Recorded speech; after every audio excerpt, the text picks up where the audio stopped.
Well, greetings, imagination connoisseurs. Once again, it is I, your Duke of Dope Discourse, your Master of Fun and Wonder, your Viceroy of Verisimilitude, and, of course, your Sommelier of Sci-Fi and Cinema, your Chancellor of Cheerfulness, your Pharaoh of Physical Media, your Evangelist of the Imagination. I need something for that.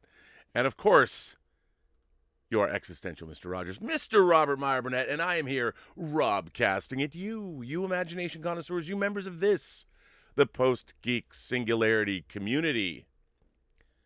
It's another day closer to Christmas. And let me just say, right before I went on this show, I found out that we perhaps were exposed to COVID again. Why? Because we try and tell the young people in this house, don't bring your friends in. Don't bring people who you don't know into the house. But do they listen? No. So one of the people that was in the house the other day tested positive for COVID. Please, people, I implore you. Now I have to find out, great, have we all been exposed for the last couple of days to COVID? Because somebody that was hanging out here, because the young people in our house are too fucking selfish to, pay attention to fucking science. Days before Christmas, we have to go get tested yet again. I've been sitting in this house since March. And let me just say, I literally found this out 30 seconds ago. And, it's like, what can you do? What can you do? What can kids? I mean, kids are kids. Fuck you, kids. Fuck you, kids. We've got elderly parents right before Christmas. Now we're fucked. Because you're selfish fucks. Fuck you. Just saying. I haven't had my friends over. I've had no one that I've known come in this house since March. But you know what? Kids are here all the time, man. Hey, kids got to be kids. No, you don't. You don't. And this is why this pandemic hasn't gone away. It hasn't gone away because nobody is doing what they're supposed to do. And now it's happened to me twice in 2 weeks. So thanks. Thanks for that. Thanks for Christmas 2020. Thanks for ending my year on a high note. Anyway, that's my rant for the day. I literally had my whole speech. Everything was prepared. Now I'm like a little thrown off. But let's get back to the business at hand while Elizabeth is figuring out where we can go get tested for COVID again. So, it's amazing to me. It is amazing to me, this country. I love freedom. But how it is that we are so bad at being smart. How is that? Especially in LA, which we went from having it all under control to having the highest rates of the country. Highest death rates, highest new infection rates. Gosh, I don't know. Do you people just give up? Is that what you do? You give up? Like, I'm really tired of being home. Yeah, we all are. But I guess, you being a youth, youth wasted on the young, right? Well, in this case, youth can kill us. So thanks for that. Anyway, I'm pissed. I'm sorry. I'm getting over this. I've now been experiencing this for 2 minutes. I'm going through my anger live on the air. So you're feeling it. You're feeling it here. We've had discussions over the last couple days. There were people in this house, and Elizabeth and I are like, why are there people here? Why are there people here? How is it that, a 20-year-old who should be smarter than that just won't adhere to, I know, tired of it. Honestly, I'm really tired of it. And this isn't the first time. It's been an ongoing thing. Cars get destroyed. Now we're exposed to a pandemic. It's always fun in this house. And it pisses me off. Anyway, where was I? I wanted to talk about fan service. So let's table this discussion and we'll get back to the thing at hand as I calm myself down and talk about things that I'm much happier about. Fan service. So anyway, there has been a lot of talk over the last couple of days, actually since Mandalorian episode 16 dropped, about fan service. And there's been a lot of talk about fan service. Well, there's been a lot of talk about fan service for a long time. And I always liked that term, like fan service, kind of like plot armor. These are terms that didn't really exist, I don't know, a decade ago. I didn't hear them growing up. I was like, where did they come from? What is the etymology of that? Like where? So I started doing a little research into where did the idea of fan service come from?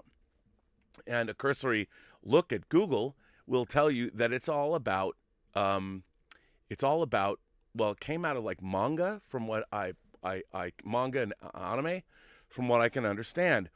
Now, there's an article that I found. I just, there's an article I'd like to just share. I have some of my hair in my mouth because I'm infuriated. What is fan service? Pleasing the anime and manga fans by Chris Kincaid. And this was on Atsuke by Manga Tokyo. And it was written by Chris Kincaid 4 years ago.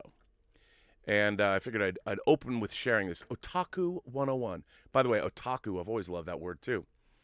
Anime teams with fan service or service cut. Complimentary content that aims to give fans exactly what they want. Breasts, big robots, panties. Fans, is that what they want though? I didn't really get that from Space Battleship Yamato or Legends of the Galactic Heroes. Those are some of my favorites, but what do I know? I'm old. Fan service has become such a part of anime that it defines genres. For example, comedy anime often features the antics of a perverted male spying up a lady's skirt or a prudish guy surrounded by girls lacking qualms about showing their assets. Think Master Roshi from the Dragon Ball series and just about every male protagonist in the harem genre. Fan service most often involves similar sexual elements. Animators turn the camera just so the audience gets a full view up a female character's skirt. Fan service scenes, such as a male character tripping, falling, and grabbing a handful of a woman's chest, have become so common they have morphed into tropes and stereotypes. Not in the anime that I watch. The most common types of fan service centered on male-dominant views. Female characters swing two directions. Either they're innocent victims of a male's pursuit and suffer from accidental peaks, or they are sexually dominant toward the male protagonist. Both views feature on male fantasies of women. Rosario plus Vampire, for example, features Kurumu Kurono, a succubus who flaunts her bust and other body parts to try and win the male protagonist's affection. As you can tell, fan service by Western terms can be seen as sexist. It violates women's privacy and reduces them to objects of desire. However, that isn't to say that anime aimed at female audiences doesn't feature its own fan service. There are plenty of shows that sexualize the beautiful male characters to titillate female viewers. Despite this, male-oriented fan service is more common and more acceptable. Because of this, we'll just focus on the male side of fan service in this article. So this was the first article that I came across. And I was like, that's interesting because I understand what they're saying in terms of fan service there, but it's very specific. Titillation, that kind of thing. And I'm like, that's not really what we're talking about now. So I wanted to find one other fan service article about anime before I went on because I found it fascinating. And there's an article in Medium by Iyashikei, and here's the article that I found. Why fan service is important. And this was written on September 30th, 2017. And I don't know, Iyashikei, I don't know who that is, but that's who wrote this article, and it was on Medium. What makes good fan service? No, this isn't a lead-in to some kind of diatribe against ecchi or a shakedown of what genres of anime fan service belongs in, nor is it an incrimination of ecchi fans. I don't even know what ecchi is. I forgot to look that up. A denouncement of sexuality in anime or any of the other similar talking points that have seen resurgence amongst anime blogs lately. It's a serious question. What makes good fan service and what makes fan service work? In an era of debate and questioning of this medium we've come to love as anime fans, much of the conversation about fan service is relegated to discussions of objectification or laments about fan service ruining this anime or that, treating fan service like a hanger-on to the medium. Within that paradigm, there's been barely any room to talk about how to do fan service well, at least not when it has to do with judging fan service by its merits rather than other standards. The rush to demonize fan service is indicative of a number of misunderstandings about anime and the way the medium interacts with its domestic audience and vice versa. Indeed, much of the Western anime fandom's criticisms come from very Americentric and Eurocentric perspectives and a very traditionalist critical perspective. Nuance is always valuable when examining new media, especially that from a different culture. Western anime critics, however, tend to approach anime with very traditional critical techniques, informed by literary critique but not necessarily tested for their pertinence to the medium. Thus, in this paradigm where everything must serve the narrative and anything that doesn't is superfluous and unnecessary, it's easy to dismiss fan service as distracting or pandering. Couple this with a good decade and change of marketing touting anime as a more mature medium of animation compared to traditional Western cartoons, and a well-known high regard from the West for a narrative-heavy anime such as Akira, Cowboy Bebop, Evangelion, and Full Metal Alchemist. all anime that I like, by the way. And the outcry over fan service is easy to understand. It's a dead-end discussion, however. We can write article after article on how fan service objectifies this or distracts from that, or how it makes anime inaccessible to this group, but that's all reactive. As much as we want to believe that things like objectification narrative are discussions of fan service effects on the medium, in reality, they more resemble discussions of fan service effect on the fandom. To understand fan service and truly answer the question of what makes fan service work, it's necessary to break things down to a structural level and work from there. To objectify something, it first has to have not already started as an object. At a subconscious level, we tend to elevate fictional characters to a degree of personhood as we immerse ourselves within works of fiction. Part of what makes fiction work is that it can assume a degree of emotional investment on the part of the reader, viewer, and use that to draw out a desired response. As such, characters are often designed to be endearing, lovable, relatable, charismatic, sexy, vile, corrupt, or any number of other characteristics, depending on how the creator wants the audience to react to them. At a basic level, characters exist to represent ideas. They're a tool meant to be used. This isn't to portray art or the characters therein in a bad way, but it's important to start from the bottom. Otherwise, the discussion begins on already false assumptions. Every element is a tool, and fan service is no different. Its usage, however, reaches outside the narrative-focused perspective of many critics, which is where much of the disconnect comes from. Anime and its fandom share a very close relationship, much closer than we're used to with Western media. Japan's semi-annual fan works convention Comic Market, Comic-Ket, is a prime example of this. 2 times each year, groups of creative fans get together to sell parody works. Doujinshi? I've seen those, but I didn't know that was the word for that. Doujinshi? Based on existing anime, manga, and game properties. Many of these works are very explicit and pornographic, and while Western fans might rightfully fear legal retribution for doing the same thing on a similar scale with Western media, there exists only a handful of known legal actions taken against doujinshi creators. Japan's manga industry and community, and the D community, I'm just going to call it the D community, share a symbiotic relationship. The manga industry creates works for the D community to parody, and the D community produces the next generation of mangaka, perpetuating the cycle. For this to occur, it's necessary that anime as a medium invites fan interaction. Episode 26 of Neon Genesis The Evangelion contains a peculiar sequence in which the main character, Shinji Ikari, deep in the throes of a serious existential crisis, envisions a world much different from the one he exists, yet still containing the same people. This alternate reality takes the form of a lighthearted high school romance comedy, much different from the dark, heavy robot anime he comes from. From this simple 4.5-minute sequence, no less than 3 entire media series have spun off. The manga Angelic Days, the Shinji Ikari Raising Project game, and manga, and Girlfriend of Steel's second game. This is the essence of fan service. Anime is willing to momentarily subvert itself and break from its own narrative to interact with its fans, in the hopes that its fans will, in turn, interact with it. Flashes of nudity and glimpses of underwear are as much a tool as the very characters with which they occur. What breaks immersion for the traditionally trained critics of the West encourages immersion for Japanese otaku. Now, that I found interesting. It's not exactly what we've been getting when we're hearing about fan service here. By the way, if you want to read the rest of this Medium article. I will put it in the live chat. It's right here. Now, when we're talking about fan service lately, we're talking about things in our franchises, Marvel, Harry Potter, Star Wars, Star Trek, you name it. And there's been a lot of talk of fan service lately, video games, anything that the fan service they're talking about in anime is sort of where this idea, I think, sprang out of. But it definitely has seeped over into other works that are non-anime and things that we love. And there was an article I found in Forbes from 8 years ago, and I thought I would delve into that. Why fan service is good business. Paul Tassi, the senior contributor, Games. And this article is from May 13th, 2012 on Forbes.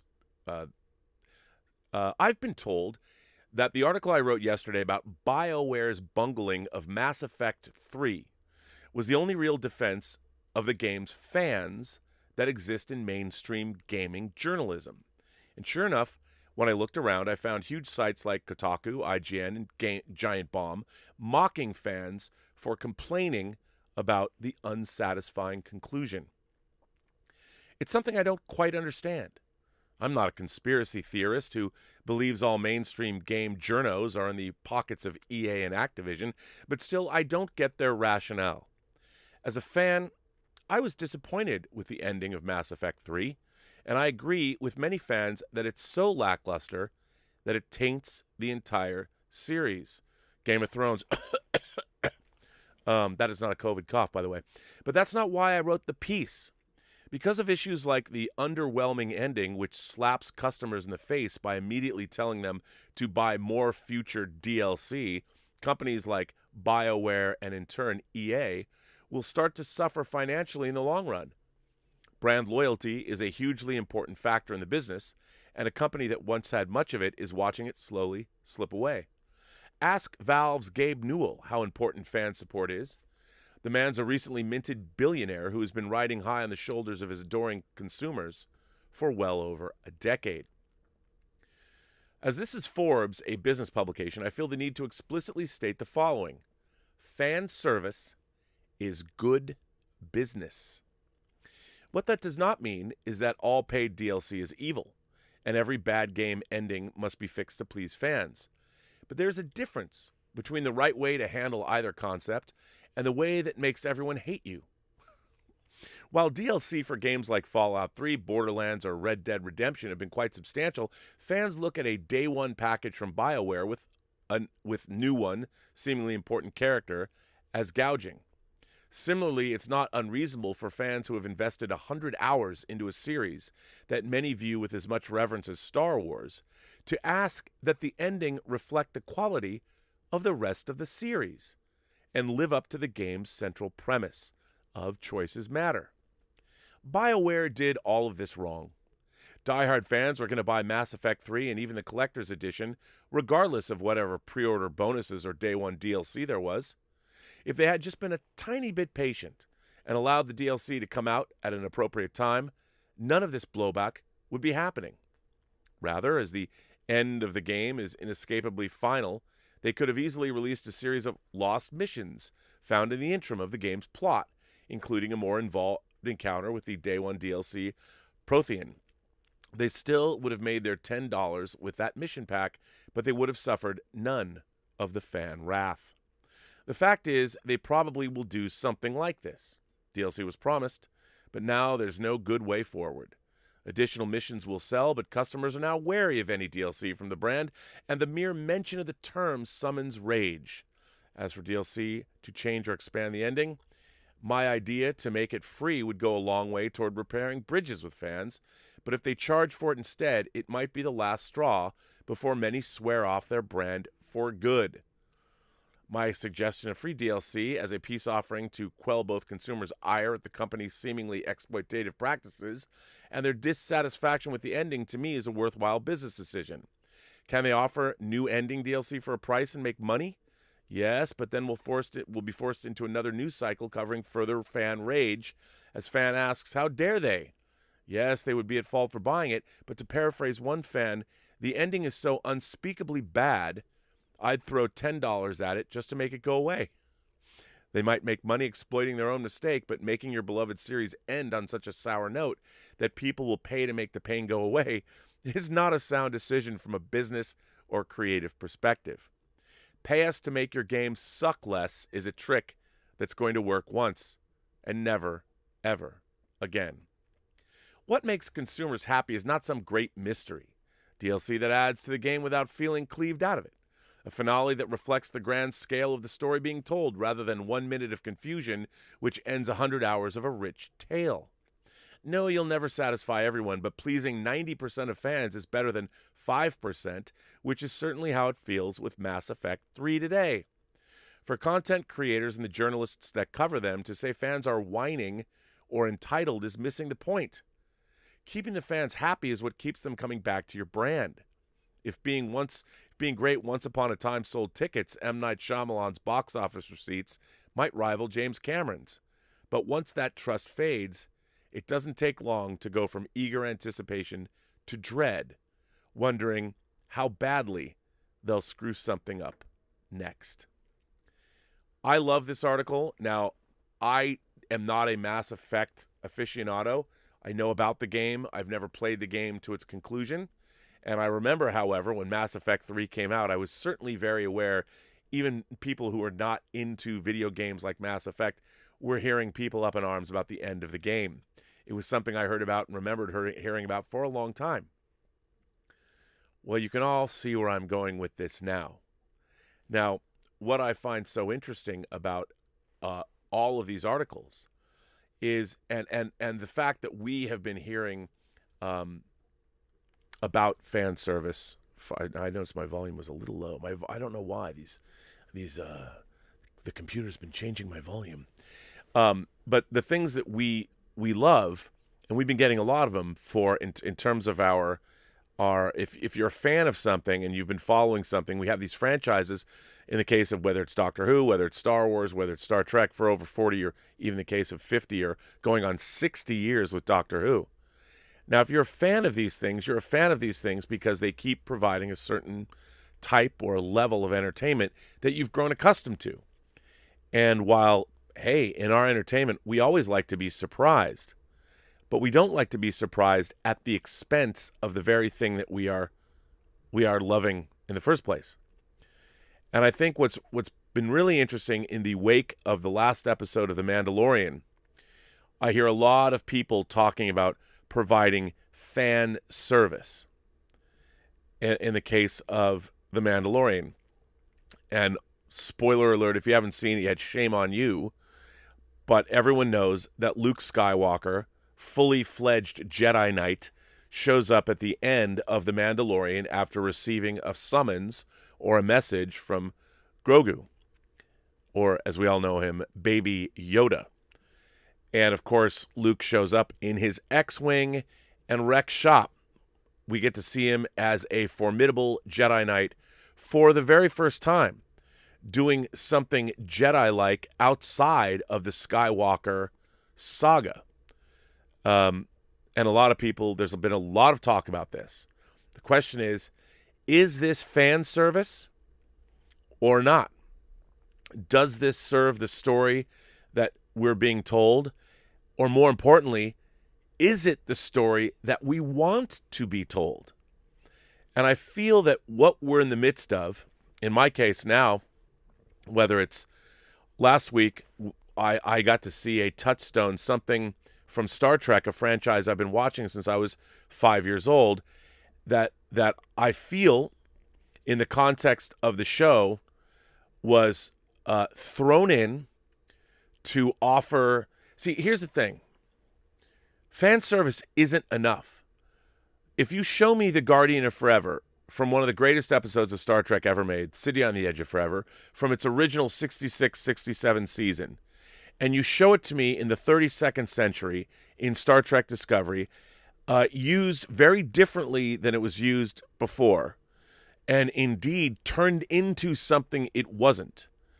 And I'm supposed to get excited about this, but in trying to to play on my nostalgia or my fandom. They didn't give me, like, if you had gone back to Gateway, which is what they called the planet in the, I call it the extended Star Trek universe, and gone back to those ruins, the way we had seen both in City on the Edge of Forever and the animated episode yesteryear, and told me a story there, I would have been okay. But in the case of the fan service with Star Trek Discovery and the Guardian of Forever, they've now taken this thing that was established as being ruins. Now, I know there's a line of dialogue. Are you alive? Are you... I am both. I am neither. The fact is, as portrayed in Star Trek, as we have only ever seen it portrayed in 2 episodes, one animated and one live action, it was part of a series of ruins, an ancient planet that had power pulsating through it. It was not alive. It clearly spoke with some kind of machine voice, certainly not as life. I mean, it was sending out waves of time. Now, you could argue, and I've seen people argue with me online about this on Twitter, that, well, come on, it isn't necessarily defined as, well, listen, it was depicted to work a certain way. The Guardian itself says that I was presented to deliver time in this manner. He couldn't change. Now, he also didn't suddenly turn into a dude that's nattily dressed with Earth clothes from the 19th or 20th century, holding a newspaper to tell us what's up. And it looked pretty solidly built into the place that it was. Now, when we see the Guardian of Forever in Star Trek Discovery, the writers, being cheeky, have gone back to Harlan Ellison's original conception of the Guardian. That, by the way, was rejected by the showrunners and rewritten by Dorothy Fontana, Gene Kuhn, and Roddenberry. And they've now asked us to believe that not only is the Guardian of Forever ambulatory, not only can this artifact that was shown as being part of a system of ancient ruins, suddenly it can be personified as Paul Guilfoyle, as a man who is dressed and can walk around and who can then summon the Guardian at will, the actual portal at will. And not only that, can travel around the universe with it. So they took this really original, interesting idea of a time portal that was part of these ancient ruins. We never know what happened to the civilization. And they have gone back to the screenwriter's original conception where the Guardian was a guy. And I get it, but that's not how it was presented in the show. And they're asking us to believe that not only is the Guardian of Forever personified by a person who can bring up the portal at will, this guy's been traveling around the galaxy for a long time because of the temporal Cold War. So here's an example for me as a longtime fan and somebody who appreciates great science fiction, which is an extrapolation on our own reality, our own technological reality. When they show me the Guardian of Forever, I look at it and go, what the fuck is this? Like, are you telling me that suddenly this thing is ambulatory and it's personified by a guy? There is nothing, when the Guardian of Forever was first shown, established, and as a astute reader and consumer of science fiction, fantasy, and horror, I can only go by what is there. Now, what they have done is they've taken the idea of this time portal and turned it into something entirely different. They've anthropomorphized it. They said it can move around, which in itself, and also they've depicted this as anticipating what people want, like as if it's paying attention to what Michael Burnham is doing. Of all the people in the universe, why is Michael Burnham to the point where, or why is Philippa Georgiou? Maybe you could argue that, well, she's a person of 2 different universes, so the Guardian took particular interest in her. But the Guardian was not shown as being like that when it was depicted. Now you've given the Guardian free will. You've given him emotions. You've given him intellect. You've turned him into a character, a being that has different qualities than how it's been presented. I would posit, or I would suggest, this is bad fan service. This is damaging your brand, because what you're doing is you're taking something that's existed one way for over 50 years, and you've come along and you've said, well, what if it's like this? Let's make it like this. Let's change it like this. And sure, there are some people that don't have an attachment to the Guardian of Forever. and they haven't been watching Star Trek for that whole time. And a lot of businesses would say, we're not interested in longtime fans. They're going to die off soon anyway. Who cares? We want new fans.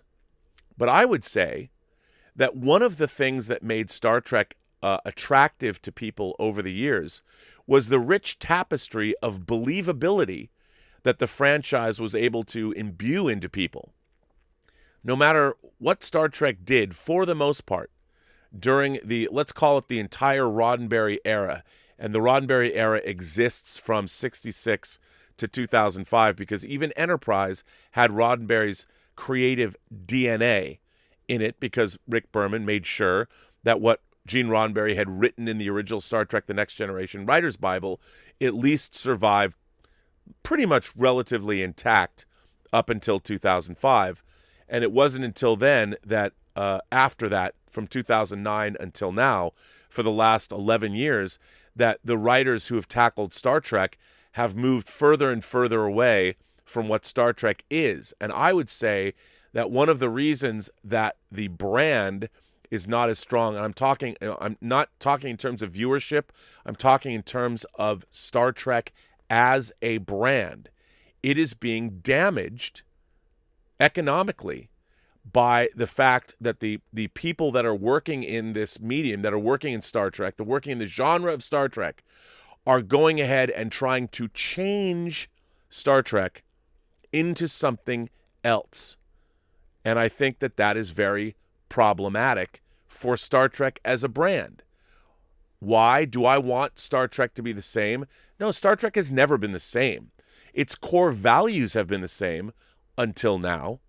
And it's moved forward through time over the last half century to a certain extent.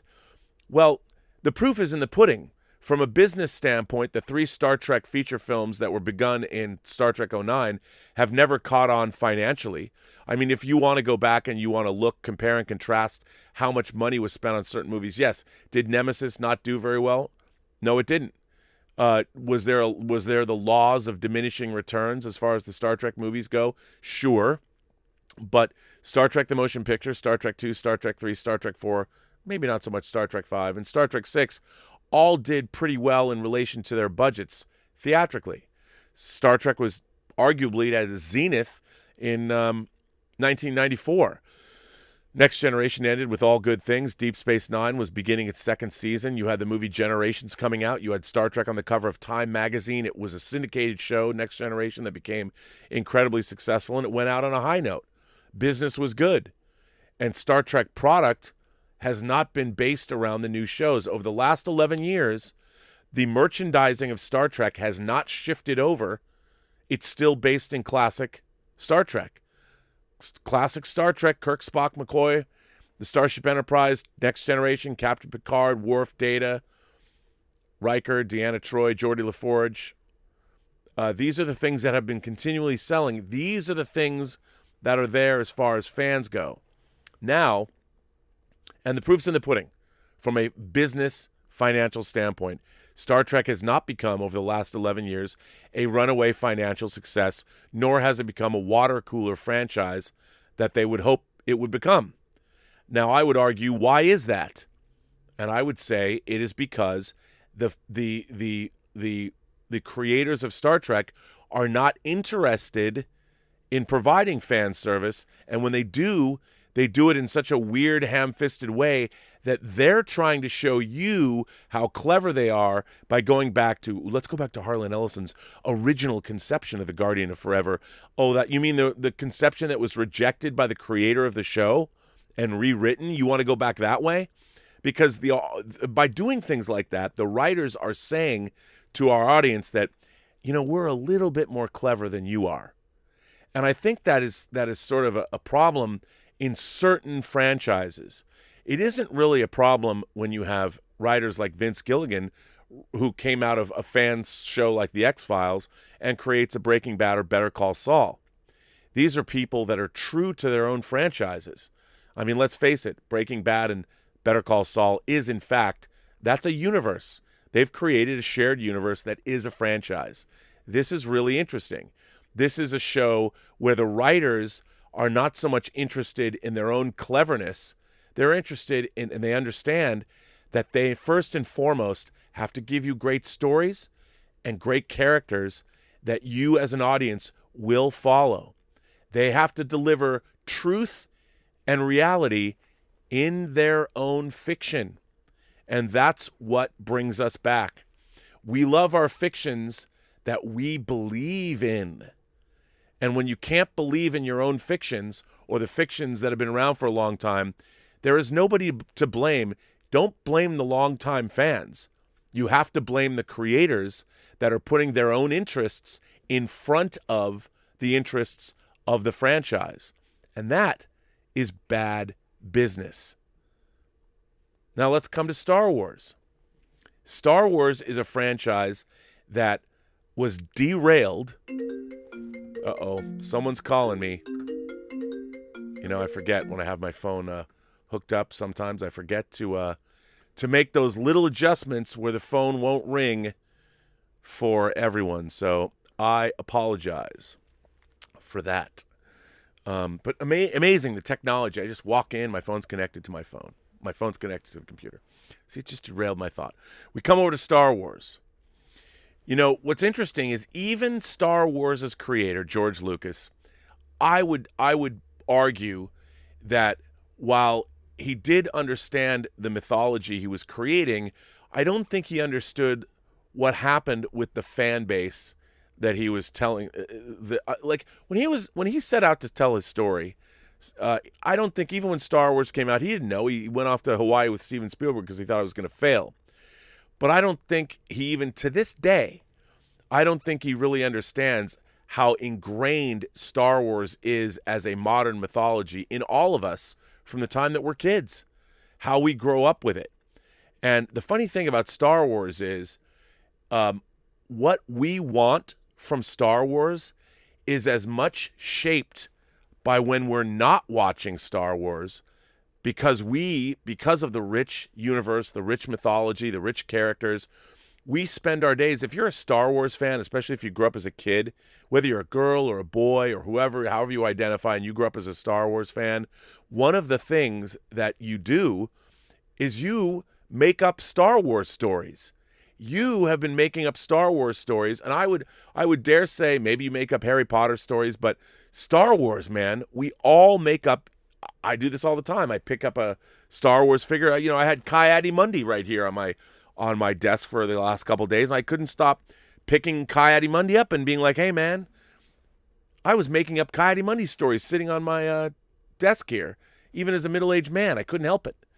So the collective Star Wars fandom that exists around the world spends a lot of their time, more than they probably want to admit, making up Star Wars stories in their own heads. And one of the things that, because of that, and rightly or wrongly, the creators of Star Wars, I understand Disney, when Disney corporate has spent $4 billion, I don't think they're approaching the franchise thinking, well, the people that go to these movies are so attached to this franchise that they spend time away from not watching these movies, making up stories. Grown men. Our moderator Greg Smith, who is no longer our official moderator, he'll come in. He's our moderator emeritus. He can always come back and moderate. But even Greg Smith belongs to the 501st.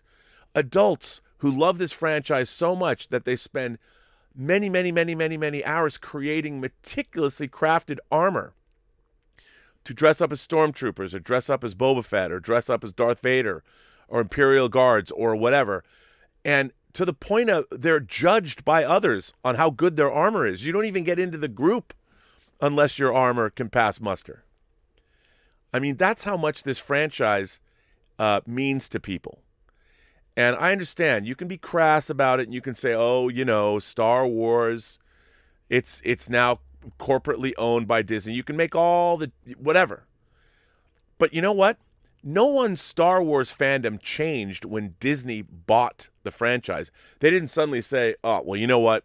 I'm not going to march with the 501st because now Star Wars is corporately owned. The man who controlled it, he doesn't control it anymore. It's Disney, so let me give back all my Star Wars merchandise, and I'll give back my 1-to-1 scale land speeder to somebody else. No one's saying that. What they're saying is, fuck yeah, let's get some more Star Wars movies, you know. And we, as fans of these things, assume that when they're going to be spending all of this money making a new Star Wars movie, we just assume that the people making Star Wars understand why we like it. And we just assume that if they're going to give us a story, they're going to at least approach the story as many of us collectively have been dreaming about, well, in the case of Luke Skywalker, since the end of Return of the Jedi. Now, I, as a comic fan, have been reading further adventures of our beloved Star Wars characters for a long time. I read a lot of the EU books, spin-off books, like we talked about Rogue Squadron, which is now getting its own movie that is apparently post-Rise of Skywalker, which doesn't bother me. But there's so many different characters, Mara Jade, I mean, people that Asajj Ventress that appeared in the greater EU, Grand Admiral Thrawn, Ahsoka Tano. These are characters that a lot of us, they added to our own love of Star Wars as fans. And so in our minds, when they tell us that Luke Skywalker, Han Solo, and Princess Leia are going to come back along with Chewbacca and R2 and 3PO and Lando and all of these characters, there is an expectation that we as longtime fans that have been supporting this franchise with our imaginations most of all. They've lived in our imaginations most of all. Yeah, we buy the products, we're the consumers and all that. But that is that's what we expect. It's like, my God, you're bringing back these great characters. When we last saw them, they triumphed. They won the day. They deposed the Emperor. Luke confronted Vader. You know, he realized his potential that Obi-Wan and Yoda saw in him. And when Return of the Jedi was over, in the special edition at least, the galaxy is celebrating they have been liberated. So, one of the things that we've already seen as fans for another 2 decades with the extended universe and the comics and all of those things, video games. Remember, Star Wars has given us multimedia events that are supposed to be canonical, like Shadows of the Empire, Prince Xizor, Kyle Katarn, all that stuff. And they had a story group, and all of this, they were creating a mythology that moved beyond Return of the Jedi. So we as fans, especially if you follow the EU, have an expectation that what's been going on, because Lucasfilm sanctioned it, right, was actually happening. I mean, there's a lot of people that didn't pay attention, but the true diehard fans were.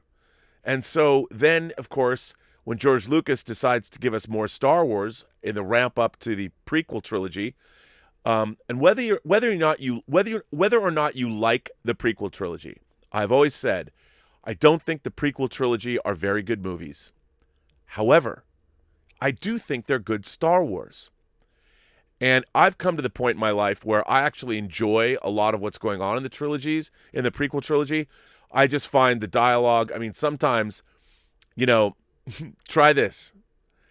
Try watching Star Wars The Phantom Menace without sound on. And instead of the sound from the movie, make yourself a playlist that, I mean, it takes a little bit of work. So you just listen to John Williams' score as you watch the film.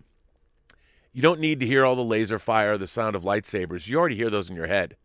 But if you do that, and as a film editor, I've learned one of the tricks as a film editor that I always try and tell people is I spend a lot of time watching the movies I work on without sound.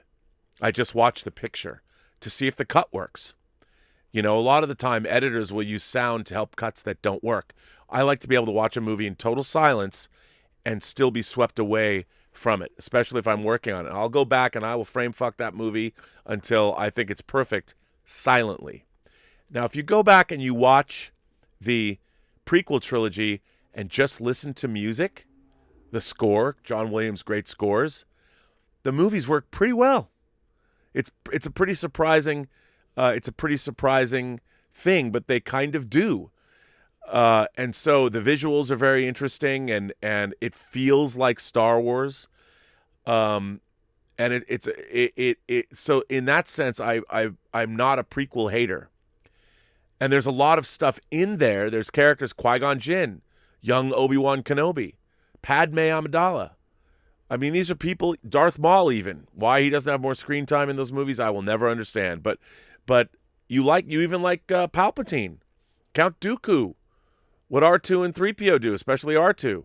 There's a lot to love in those movies because, well, what was bad about those movies was not what they did to the characters. It was stuff that we did, or that our creator, George Lucas, did. It was the acting. It was the performances. And those are things that aren't necessarily in-universe problems.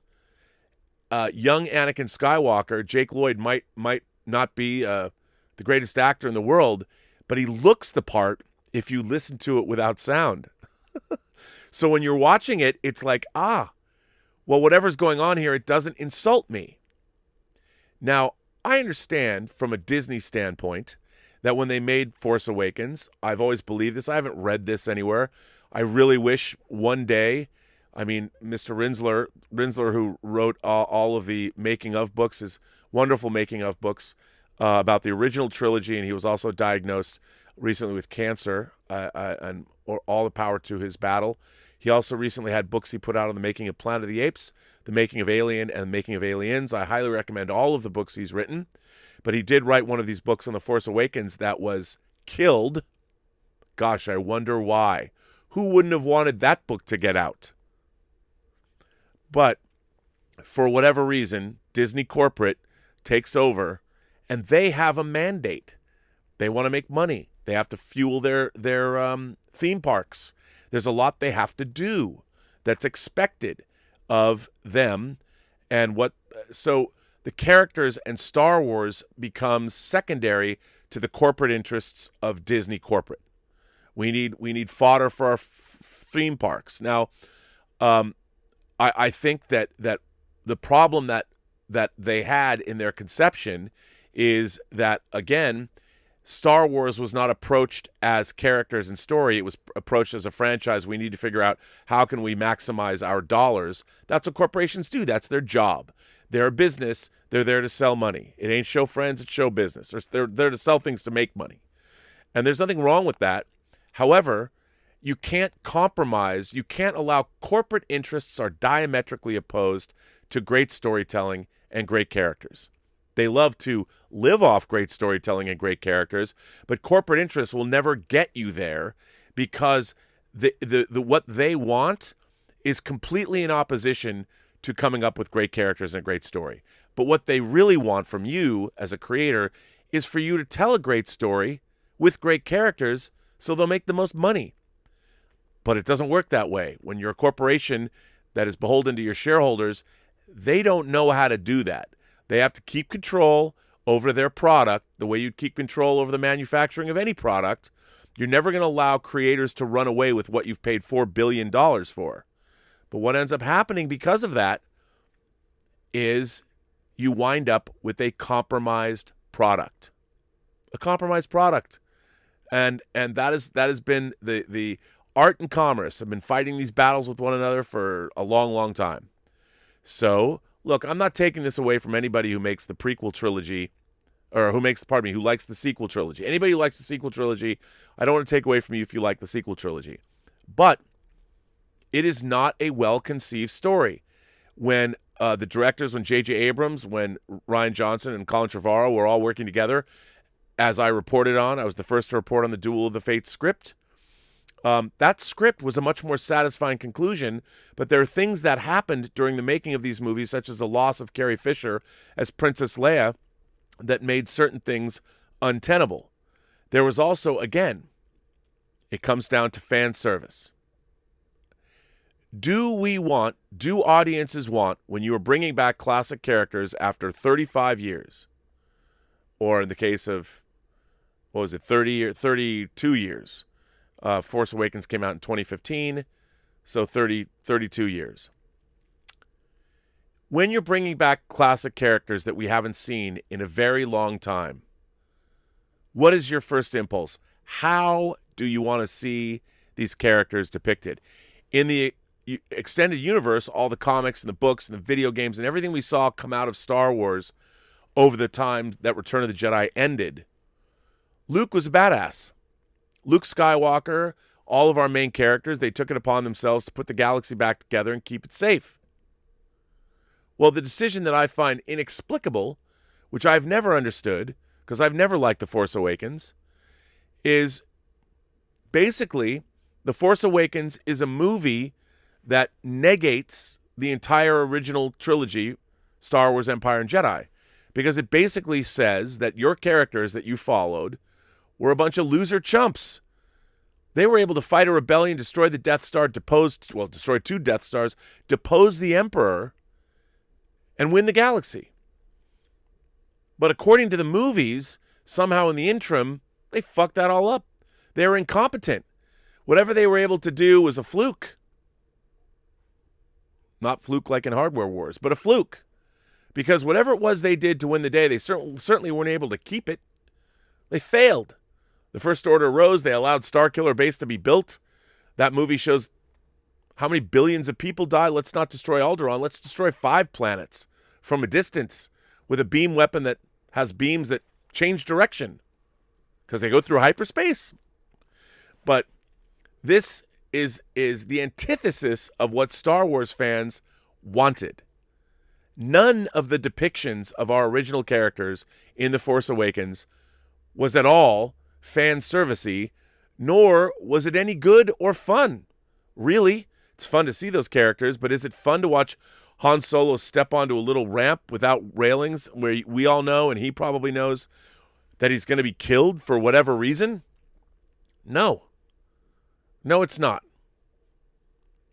So what do we see in this episode of The Mandalorian? The last episode of the 2nd season. We saw Luke Skywalker be the kind of Jedi he was supposed to be after Return of the Jedi ended. The Jedi Luke that we've been imagining collectively on a planetary scale all of this time, and we finally got it. And everybody's like, I mean, I have to say that people have to remember that Luke Skywalker has become himself the same kind of archetype that Joseph Campbell was talking about, that is, whether they were the Greek gods or whatever, the Star Wars characters, in my mind too, the Star Trek characters, these characters are not just, they're no longer characters that exist in a movie or a television show or even on the pages of a book. They have permeated and they have drilled down into the subconscious, the collective subconscious of all of mankind. They exist in our collective subconscious, rightly or wrongly, but they do. And I'll tell you something. When I was watching that episode of The Mandalorian, I just thought it was kick-ass. I did not expect to have an emotional response to, I mean, certainly it's not like it was necessarily earned. When you say fan service, you bring back a character with the flimsiest of excuses. But I didn't feel anything when Luke Skywalker showed up at the end of Force Awakens. I was incredulous, but I'm like, there was many questions that I had. Why does he look the way he looks? Why hasn't he been a part of this movie up until now? Why am I only meeting him in the last minute? And why is this girl handing him a lightsaber? You know, I did not have an emotional reaction other than the fact I was like, ooh, Luke's back. But it didn't elicit an emotional response that came deep from within me. And as a middle-aged man, when I saw that X-Wing fly in, my hopes, it was a Pavlovian response, not just to an X-Wing fighter, but to the possibility of, wait a minute. And then when this cloaked figure gets out, it was bubbling up. Like literally I couldn't control it. It was that great feeling you get when it's permeated your imagination, and that whoosh, that thing, you know what it is, that thing you get. I call it an imagination orgasm is what it is. It's an imagination orgasm. It builds up in you, you know. You don't even have to stroke yourself for it. It just happens in your brain. It's part of your subconscious, an imagination orgasm. And as soon as that lightsaber ignited, I'm like, I was like, I couldn't control it. I didn't even know. And as soon as you see the lightsaber going through those dark troopers, man. I mean, I had a girl working me. I'd never been, it was that kind of a thing, but in my head, and it was in my soul. And as soon as he takes off the hood, tears. That's the emotion. That's the imagination orgasm. It ends in tears, but good tears, not bad tears. And that's what happens, man. I had an imagination orgasm watching this, and I didn't even know I was going to have one. I had no idea. And it was because of my life since 1977, this idea of this character. And I had been deprived because of corporate interests, because of creators that didn't quite understand what they should have been doing within the franchises that they were working in. I realized I have been deprived of what it was that I wanted out of this franchise. Now, there's a lot of cynical people out there going, well, Rob, this is just fan service. Anybody could have brought back Luke Skywalker. But here's the thing. It wasn't just bringing back Luke Skywalker. It was all of that. I mean, Boba Fett is somebody that exists. He doesn't even exist. You can't go back and watch the movies and say, well, Boba Fett's what a great character. We like him because he's not a character. He's the potential character. You know, he's a potential character because we love his armor, we love the Slave One, we love what he did. But what the Mandalorian did is it took this possibility that we've had in our imaginations, and it gave it flesh in an interesting way. Now, it's so interesting that I mean, even Boba Fett in our current culture, this is how lame our current culture is. The guy was fat shamed. I mean, if you think about it, years have gone by. It's not like you can't hit the gym or whatever. But what we got was a realistic portrayal of that character, and it suddenly became in 3 half an hour or whatever, 90 minutes or whatever. That character was made more interesting and more kick-ass on screen for the very first time than he's ever been, at least in terms of live action, which is amazing. It's amazing, and that's incredible, and that's what we want. And that's what the fan service is. It's not, look, pandering fan service is bad. And you could say, is what they did in The Mandalorian pandering? Maybe. I don't think The Mandalorian is particularly great. I don't think it's great. But I think the authorship, I think what they're doing with it is exactly what they're trying to do with it. I think The Mandalorian is delivering what it set out to do. Would I like stories that have a lot more emotional resonance to me? Sure. Would I like stories that are much more complex? Yes. Would I like to see more character development? I would. My favorite scene was when Bill Burr has his confrontation with the Imperial officer. Was it smart that he just unleashed and killed the guy? No. But that was, to me, an incredibly resonant scene that had a lot to say. And I really liked it. And I want more of that. I want more of the character development. But you know what? That's not what The Mandalorian was designed to be. And from the perspective of what they're trying to do with The Mandalorian, opening up this universe, tying it into the animated shows, Clone Wars and Rebels, and building up that mythology, I think that's what we all wanted and hoped for from Star Wars. And what we got in the the sequel trilogy was not that. They tried to give us these new characters that never resonated. Now, there are people that are going to grow up, and that was their first Star Wars, and those characters, I can understand them resonating, but I don't think they're going to resonate through our culture. I don't think that you're going to see any of the characters from the prequel or the sequel trilogy permeate the collective subconscious of all of humanity the way Luke Skywalker did. And I think the proof will eventually be in the pudding. And I think how fast the Mandalorian has deposed the Star Wars sequel trilogy in the minds of everyone, pop culture, political commentators, you name it.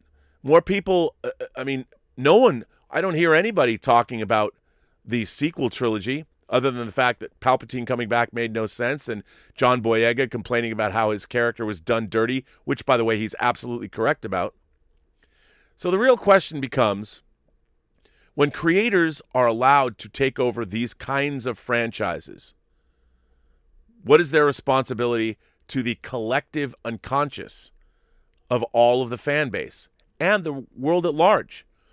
The Mandalorian, whether you love it or not, it has given us characters. I mean, you say Mando to anybody, everyone knows what you're talking about. Mandalorian used to be obscure unless you watch Clone Wars or whatever. I couldn't say to my mom, hey, I was watching the new episode of Mando. Even my mom knows what that is. She's 81. My mom knows she doesn't know Grogu, but she knows Baby Yoda. She's by osmosis, she knows Baby Yoda. And if you're going to work in these franchises, these long-running franchises, think about that. Think about that. Is fan service a bad thing? Or is fan service good business? Or is fan service great storytelling? Or can it be? I think the end of The Mandalorian, Season 2, Episode 16, pretty much tells you everything you need to know. But anyway, let's see what you have to say. What do you all have to say today? And I know that you guys were somewhere, and now you're not anywhere. I had you someplace, and now I don't have you anywhere at all. Yes, I do. Let's see where you're at. Let's go back here and see who's saying what. All right, Anonymous says, that's what happens when you close gyms during a pandemic. You become Bib Fortuna. Oh, come on. Are we going to fat shame poor old Bib Fortuna too? Are we going to do that? Willow says, is the needs of the many outweigh the needs of the few always right? For example, was the Federation right to sign away colonies to the Cardassians in spite of strong objections from the inhabitants on those colonies? Is that tyranny of the majority? That's a really good question. One of the things that we saw in Deep Space Nine, for instance, one of the things that formed the Maquis, the resistance, the Federation resistance, is that the Federation, in dealing with the Cardassians, had to create colonies, or they had to come to some kind of compromise where worlds that had been colonized by Federation citizens or other maybe non-aligned citizens were going to be ceded back to the Cardassians to be controlled by them. And a lot of people didn't like that. Now, I would have to say the idea of the needs of the many outweigh the needs of the few or the one is a good idea, but also, the Federation was dealing with an entire government, and they're trying to prevent war and hostility, and, compromises have to be made. So I don't necessarily think when you're dealing... See, the funny thing that I feel about these franchises is everyone always says, well, Rob, you like Deep Space Nine a lot, but doesn't Deep Space Nine compromise Roddenberry's utopian vision of the future? And my answer is that, well, no, because the utopian vision of the future didn't ask to be involved in a galaxy-wide conflict with the founders. But it happened, so they had to figure out what is it that they're going to do about it. They can't stick their head in the sand. So what you try and do is you try and retain those utopian ideals, even in the face of an onslaught from a civilization that doesn't share those utopian ideals, and they want to literally take them from you. So I think in examining that and doing what Deep Space Nine was doing, you see our characters trying to retain those values that were espoused by the Federation while dealing with a horrible tragedy and billions of people dying. And I think they did a pretty good job of that. Just because that Deep Space Nine depicts a galaxy-wide war doesn't mean it's flying in the face of Roddenberry's utopian vision. It's just showing that utopian vision from a different angle. So that's what I would say. Stubble McShave says, an unfortunate thing with Star Wars the last years for both Rise of Skywalker and Mandalorian is how they completely neutered stormtroopers. In the original movies, they were often bested, but they were always a credible threat. Compare that with the prison block in A New Hope. Yeah, look, I think I think Rogue One did a really good job of making stormtroopers formidable. I think that is a great failing of modern Star Wars, and it's always been a failing of Star Wars. I think they need to bring back the danger to the Imperial troops. I think you're absolutely right about that. Will N says, I found myself thinking about the movies that my dude friends have quoted the most. Movies that come to mind: Godfather, Scarface, Goodfellas, Speed, Die Hard, Heat, Princess Bride. What are your most quoted movies that come up during your conversations? All of those are good. I personally, movies that I quote all the time, Real Genius. I think of the immortal words of Socrates, who said, I drank what? That's one of my favorites. I love To Live and Die in L.A. I quote a lot of To Live and Die in L.A. Aliens, quote a lot of Aliens. There's No Crying in Baseball, A League of Their Own. It ain't show friends, it's show business. Bob Sugar from Jerry Maguire. I say that all the time, as anyone who watches this show will tell you. But there's a lot. I mean, there's Star Trek episodes I quote. There's Star Trek movies I quote. A lot. But those, I think, Goodfellas, Speed, Die Hard, those things are so quotable. Welcome to the party, pal. Heat's got so many. Princess Bride has, my name is, I've come here to kill you. All that. I mean, there's so many Goodfellas, but those are all good. Will N also says, I went back in time and rewatched your Elizaviews episode of Point Break. Holy shit, what a classic. Nearly my favorite episode. It didn't matter that I heard it already. It was better the second time around. Definitely pre-game before anything. Thanks. Well, I love hearing that people go back and watch Elizaviews episodes. I have to say, Elizabeth and I have a lot of fun doing Elizaviews. Hopefully, we were going to do 3 this week, but again, it's just been a little crazy, a little busy. We're going to try and do another one tonight, which we're going to do Christmas Story, Love Actually, and then It's a Wonderful Life tomorrow. I don't know what we're going to do tonight, if we're just going to do Love Actually. I think doing Love Actually and It's a Wonderful Life would actually be funny. But yeah, I'm glad people go back and watch those. I hope they would be evergreen. I thought that was a pretty good episode. It was always better, like Elizabeth and I were doing those, and we were taking shots. We would do like 1 or 2 shots of whiskey and then drink wine. How American Pie of us. That was always fun when we're more loose. I mean, it's interesting because when we started Elizaviews, I figured I'm going to show Elizabeth these movies and highfalutin movies like, Fellini and stuff. And clearly our audience, based on our audience, I mean, it's still a relatively small audience, but people liked it better when they knew the movies. Like I thought, I'm going to educate the population and tell them what movies they should watch. Ultimately, nobody wants that. Familiar touchstones are much more fun to talk about and riff on. So I'm glad the fact that you went back and watched Point Break. I think that was a good episode. Glenn Taylor. Hello, Glenn. 24 years, huh? Will you be spending the holidays at the Robservatory or Igerville this year? Either way, I hope you have a Merry Christmas and Hanukkah. No, I'm going to be pretty much in the Robservatory. I'll probably be here every day. What I'm really working on is a film festival, because I allowed the due dates to slide by 2 weeks. So my focus has been on finishing up some work, but I'm really my job, as I told you, is I'm going to be promoting the film festival across many different social media platforms, because I want to get a lot more eyeballs on the movies. You guys have really done me right. And also the short story competition rules and all that, I got to get out there. I'm just behind. Anonymous sends in a tip and says, I always hated the same trope of Empire 2.0 and the Death Star 3.0 in The Force Awakens. If only the sequel trilogy had a fresh plot instead of a retread, Mandalorian feels fresh. I agree with you. I think The Mandalorian does feel fresh. I think that's one of the reasons that people are watching it. And yet it also feels familiar.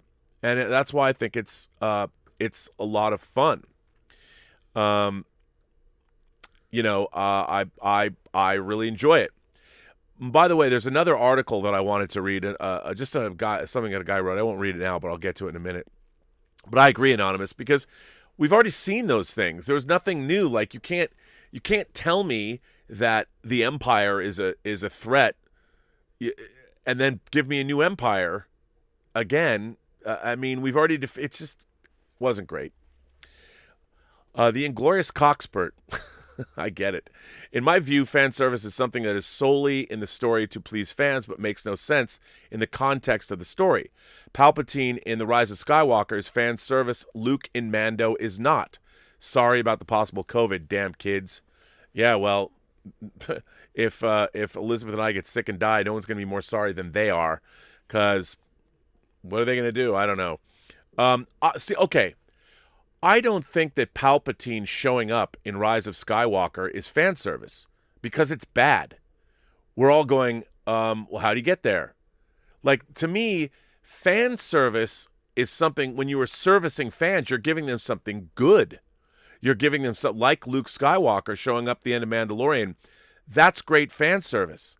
Showing Palpatine show up isn't great anything, because what it does is you're like, okay, the last time we saw Sheev Palpatine, he got thrown off a gantry by Vader and fell into the Death Star and blew up, and then the Death Star blew up. Now, if you're not going to show me his journey to Exegol and how he became head of the First Order or whatever, this isn't fan service. This is just, you're an idiot, and you're a horrible storyteller. That isn't fan service. Fan service has to be, I think, by definition, it has to be good, because you're servicing the fans, and the fans are discerning. You know, fans just don't go, oh, look, it's the Guardian of Forever. Oh, wait, they do. Star Wars fans don't, though. No, I think that was not good. Fan service, by definition, has to be good. Otherwise, it's bad fan service. And I think that bad fan service, well, I guess there's bad fan service and there's good fan service. But if you really want to service the fans, you do something great and kick ass that the fans love, like Luke showing up in Wreck and Shop. That's good fan service. Palpatine, just because you're going to give me Palpatine, fans want more than that. Fans are the most discerning people. They want you to tell them why Palpatine's back. And if you don't, they're going to be like, oh my God, it's Palpatine. But then they're going to wait, and you're going to tell me how he got back there, right? Oh, no? Well, then that's bad fan service, and fans are not left happy at the end of the day. Federico Della Casa. What a great... Hi from Italy. Federico Della Casa is one of the coolest Italian names ever. If I was named Federico Della Casa, I would walk up to everybody and I would say, bonjour. No, that's French. Ciao. I am Federico Della Casa. Ciao. Would you like to have dinner with me? Hi from Italy. I've seen the first one in 79, and since Last Jedi, I didn't feel like the Mandalorian finale. I wept gladly. Star Wars is back. See? Collective unconscious. Even Federico Della Casa, who is probably, he spends his days wooing the ladies and wining them and dining them with wine and beautiful food. Even he was affected. I mean, that's, Federico, that's, you're probably a married man with kids or something, but I want to think of you as the Italian stud who also loves Star Wars. So thanks for that. I appreciate supporting the channel. But it shows that Star Wars has a universal, international appeal. So I think that's pretty important. Emil Johansson sends in a tip. Hello, Emil. I think Disney failed to create Star Wars canon with 7, 8, 9. They made Star Wars less interesting than it was before. If I have kids, I'll show them episodes 1 to 6, but nothing else will be mandatory to watch. The Mandalorian's fun. Stubble McShave says, the Mandalorian episodes are very similar to the RPG adventures we came up with for the West End game Star Wars RPG 20 or 30 years ago. The Stormtroopers were a little more capable, though. Yeah, I think the West End games, that game has a lot of resonance for people like Favreau and Filoni. Absolutely. Blue Moon DM or Blue Moondum. Did you Blue Moondum? Became a member. Well, thank you for that. Stubble McShave sends in a tip and says, over under 60% Bill Burr will be back in the Rangers series when they will try and infiltrate an Imperial base. I guarantee you he's going to be back. He's absolutely coming back. Praxium sends in a super... I don't know that for a fact, but I would imagine he would. Praxium sends in a super chat and says, Dave and John do things for a reason. I think the last 2 lines of dialogue were a message to the fans with the baby leaving. Don't be afraid, and may the Force be with you. I agree. They are. But we also know that the First Order is going to rise, right? Trump Tipped $1. Really? Only $1? See, this is why I never supported your presidency. If you have people over, you're required to wear a mask in your house at all times. I just signed that as another incredible COVID executive order. Well, it's funny you say that, Mr. Trump, because that's where we're at now. I'm in the Robservatory. Nobody comes in here but me. Well, Elizabeth comes in here, but now we're going to have to wear masks around each other and there's an incubation period. So it's really lame. Also, make sure you tie your shoes and put on your seatbelt. Wear a helmet when you ride your bicycle. Couldn't you have tipped me like, come on, where's my stimulus check, bruh? Brandon Plummer sent in a super chat and says, Merry Christmas, everyone. Stay safe. Well, I guess you can unless you live in this house. Lewis sent in a super chat and says, Greetings, Rob. As a fellow fan of the Gundam Universal Century timeline, have you seen MSG Thunderbolt? I have not. I think it's the best directed and written thing in the Universal Century by far, especially the first season. I have not, and I need to catch up on my Gundam, new Gundam. You know, it's funny. I was buying the last Gundam that I watched, and I'm behind, was Unicorn, which I really liked. I thought it was great. You know, that was Universal Century, and I loved it. And I watched Gundam Origin as well, but I need to catch up. Nay sent in a super chat and says, I know you're not a J.J. Abrams fan, but what do you think he is good at or what he would be best at doing? Original stories, TV shows, or directing? To be honest, my problem with J.J. Abrams is he starts these shows off. He as a creator, as a writer, director, I have found to be very lacking. I don't think he's a particularly great director. Because, I mean, the proof's in the pudding. He's made 5, and every time I watch one of his movies, I'm hoping they're good. He's made 5 science fiction films, 2 Star Trek, 2 Star Wars, and Super 8 that have left me wanting. And I think he's done better in television, but he obviously commands a lot of power in this business. I want him to make great stuff. I am waiting for him to make great stuff. You know, look, I just would love to see, like I liked Alias, for instance, a lot until the middle of the second season when they destroyed SD6 in that Super Bowl episode. I was like, why'd you do that? You know, I want to see something that he can sustain. Christian Grajewski became a member. Well, thank you, Christian. I appreciate that. Crosstalk says, hello all from Alberta. Hope you are well and healthy. Luke shit-whipping everything in sight was the mirror to the Rogue One Vader scene. Loved both. Uncanny Valley on the face and movement a bit, but a decent finale in Mando. Yes, it's true. Still, people are like, why can't they just deep fake it? Doing deep fakes at 4K is really, really hard. Really hard. Anonymous sends it in a tip and says, are they ever going to explain Palpatine's survival? Do they think that we're stupid, that we would overlook this issue? This is my problem with J.J. Abrams' storytelling. He certainly did that with Star Trek. He just throws all this stuff at you, and you're expected to buy it. I, as a discerning viewer of Star Trek, cannot watch J.J. Abrams' Star Trek and not go every 5 minutes going, wait a minute. If that's true, then it's very frustrating. And they didn't explain it, and they made a whole movie that overlooked that issue, and they never explained where he came from. At all. I mean, they also gave you some ancient dagger that's supposed to show you in the wreckage of something that's only been there for a couple of decades how to fight. It's just that film is really, really horrifically bad. It's a bad movie, and it's got and to have read do I think the Duel of the Fates script would have been perfect? No, but it would have been a much more satisfying and interesting end to that story. It's a really bad movie. Timbula the Spider Monkey, Tim says, I think you're underestimating fanboys, not fans. Some people will get violently defensive because something has their favorite franchise's name on it. As Red Letter Media said, I clapped because I saw Darth Vader. Look, I think there are a lot of people that are like that, but I tend to be dismissive of people that aren't discerning about things. There's going to be that with everybody, you know? But I do think the imagination orgasm happens to those people who are discerning fans. That you don't get the feeling, because the feeling comes from an intellectual understanding of things as well as just nostalgia and joy.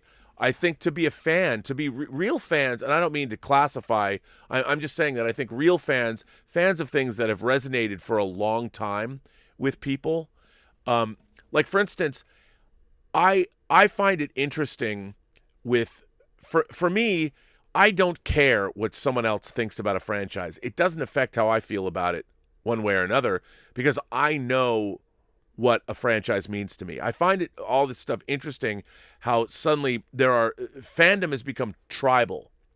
And I think tribal fandom, which is sort of a modern staple of things, is different than the fandom that I grew up with. I think fandom has mutated.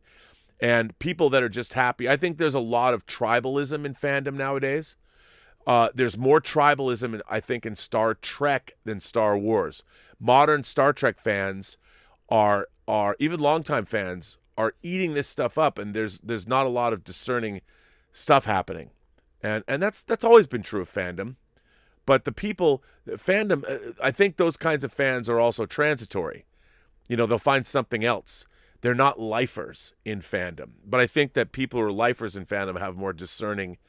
They're more discerning about it.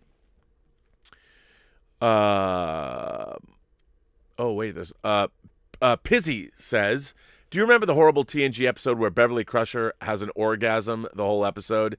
You mean Sub Rosa from the 7th season? After Discovery, I'll take any of those bad TNG episodes any day. I wonder if Discovery should just go serial and not episodic. Well, I think the problem, look, even Sub Rosa, which is one of the great things about Star Trek is it's kind of an anthology. You can do a comedy episode one day. You can do an episode with a lot of social commentary another day. You can do a serious social issue being explored. There's different things that you can do. And Sub Rosa, because it was the 7th season of Next Gen, they did sort of a gothic horror ghost romance or whatever. And it was ludicrous. But I'll tell you something. When I was working on the Blu-ray special features, when we got that episode, because what we would do is they were remastering the episodes and we get them in chunks. Sometimes we get 1 or 2, sometimes we might get 3 or 4, but we had to wait to get them. And I was really excited to get Sub Rosa. Is it a great episode of Star Trek? Certainly not. But it's a hell of a lot of fun within the Star Trek because it's only this one story. It is patently absurd, but if you actually look at what happens, if you think of it not as a gothic romance, but a story about this alien who's been preying upon this family for a long time, and this alien just wants to exist even though he's a bad alien. You can look at it that way. It's beautiful to look at in HD. It's beautiful to look at, and it's got so many rich colors. The photography is absolutely gorgeous. Yeah, the story it doesn't belong in Star Trek, but yeah. Now here I am defending Sub Rosa, but you know what? It certainly had a more interesting story. It had a beginning, a middle, and an end, and it was as ludicrous and perhaps stupid as it was. At the end of the day, it was still sort of interesting. So, yeah. Anonymous says, what if Han from Fast and Furious is the ultimate bad guy in the Mandalorian cinematic universe? Laugh out loud. Justice for Shaw. I would not like that. If he's the ultimate bad guy, if he's revealed to be a bad guy in the Fast and Furious franchise, I don't know why that is, because his friends would have come after him. I mean, they would have helped him, but I wouldn't care about that so much. But I do think that we've got to have Han. You can't cross the streams. Evan Newman says, what are some of your late night comfort food movies? I saw John Carpenter's movie The Fog for the first time in January and watched it more than any other movie this year. It's a perfect nighttime watch, and it might have my favorite Carpenter score.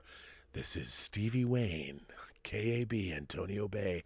I love The Fog, Evan. I think The Fog is a great movie, and it's aged very, very well. It's really creepy, and it has a really interesting moral to the story. And I agree. I think Carpenter's movies for me are very much comfort food movies. My comfort food movies are more about, like, I tend to watch things like Woody Allen's Stardust Memories or Manhattan. I'll watch, of course, All That Jazz, one of my favorite movies. I'll watch, like, Tootsie, comfort movie for me, or Arthur. Those were two comedies I like from the early 80s. I like watching cop thrillers. Like, I'll watch Heat or Thief or To Live and Die in L.A., crime movies. Goodfellas, certainly The Godfather. These are movies that I know so well. I love watching them.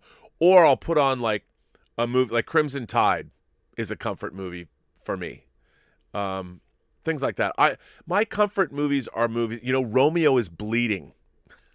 If you guys haven't seen Romeo is Bleeding with Gary Oldman and Lena Olin and a lot of other people, you need to see Romeo is Bleeding. That's a comfort movie for me. Roy Scheider's in that. But yeah, I mean, I comfort movies to me are not necessarily. What makes a comfort movie for me is if I like the characters so much, I just like to hang out with them and listen to them talk. I like their character interplay. Almost Famous is probably one of my most favorite comfort movies, the long version. Stubble McShave says, the ending of Season 2 is objectively great. The ending was surprising but inevitable.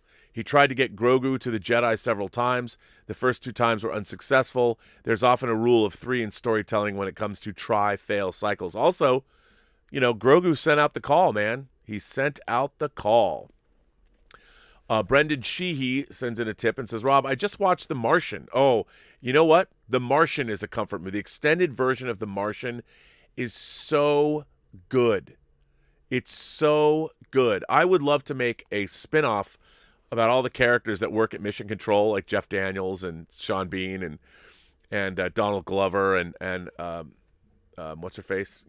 Dark Fate. Why do I always forget her name? Call to Catch Fire. Mackenzie Davis. I love her. I love The Martian.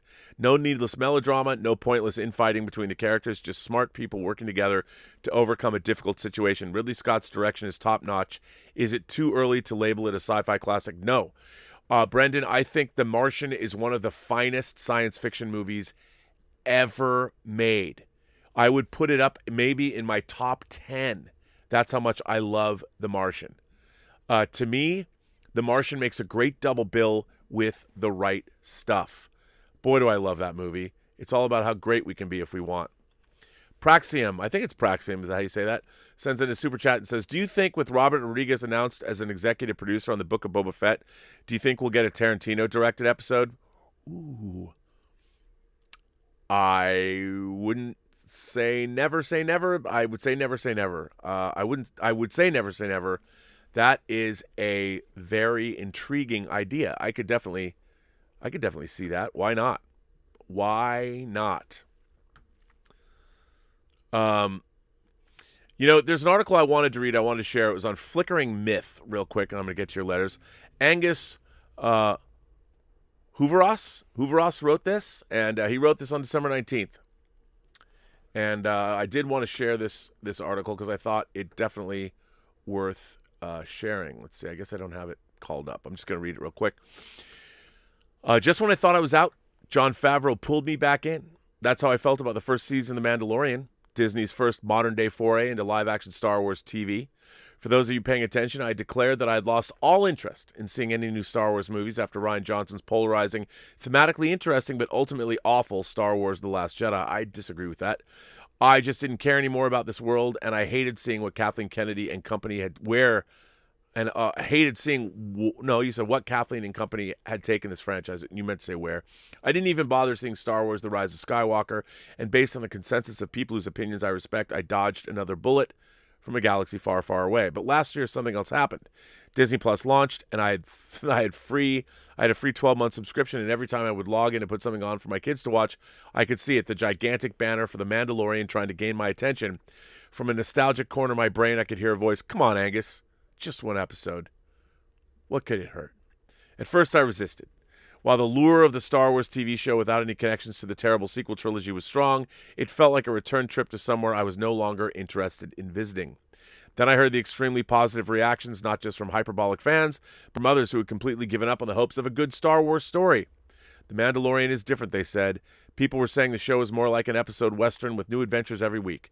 While there were familiar elements, the show is carving out its own path and doing something unique. So, using some Olympic-caliber mental gymnastics, I decided I would watch the first season of The Mandalorian. The first season of The Mandalorian was fun. It felt like a return to syndicated adventure shows of the old days, like Hercules' Legendary Journeys and Xena Warrior Princess. Each show is chock full of a wide variety of interesting new characters with some inspired casting choices. And for the first season of The Mandalorian, felt relatively untraveled. The premise had promise and potential. The supporting cast of characters feels like unexplored personalities in this franchise, whether that be Nick Nolte's Kui or Amy Sedaris' scenery-chewing ship mechanic. The vast majority of the roles felt novel to the franchise, and even the techniques used to make the show felt like uncharted territory. For the first time in ages, it felt like time and effort was being made to craft something we hadn't seen in the Star Wars galaxy before. And I liked that. He goes on and gets more critical about it, but I like that because I think it encapsulates what The Mandalorian is. It is like I thought Hercules, Legendary Journeys, and Xena Warrior Princess is exactly what it was doing. I think that's why it works. It's not trying to do something else. I know a lot of people want it to be doing more than it is, but I think now that it's been established, we're going to see the other shows do that. And it needed a launching point. So I think that I like what they did there. Trump tipped 600, tipped $1. Thanks, buddy. I appreciate that. I hope you leave office peacefully. Anonymous sends in a tip and says, I just wanted to say thanks, Rob. Your show is one of the best out there in terms of geek culture. Well, thank you. I appreciate that very much. That means a lot. I love how even when you're negative about something, you are somehow positive in your statements. I love how you have great respect for everyone, too. Listen, I do have great respect for everyone. And, you know, as a creator myself, I understand how hard it is to work in these things. But I do think, and I think in our franchises that we love, I think that we are seeing I think people mean well. But especially in these franchises, everyone has decided that because these franchises are so popular, the writers and the creators of our current franchises are trying to inject these franchises with a certain amount of modern, definitely it's agenda-based storytelling. And to put agendas, or just like I say, the Burnett axiom, never put your universe before your characters in your story. You always have to start with your characters and then give them a great story. Your universe will grow up around those characters. Well, you can't start with an agenda first. I feel there's a lot of, and by the way, the agendas that people are buying into, a lot of them are fashionable. So it's not like people haven't been fighting for civil rights and equality for a long time.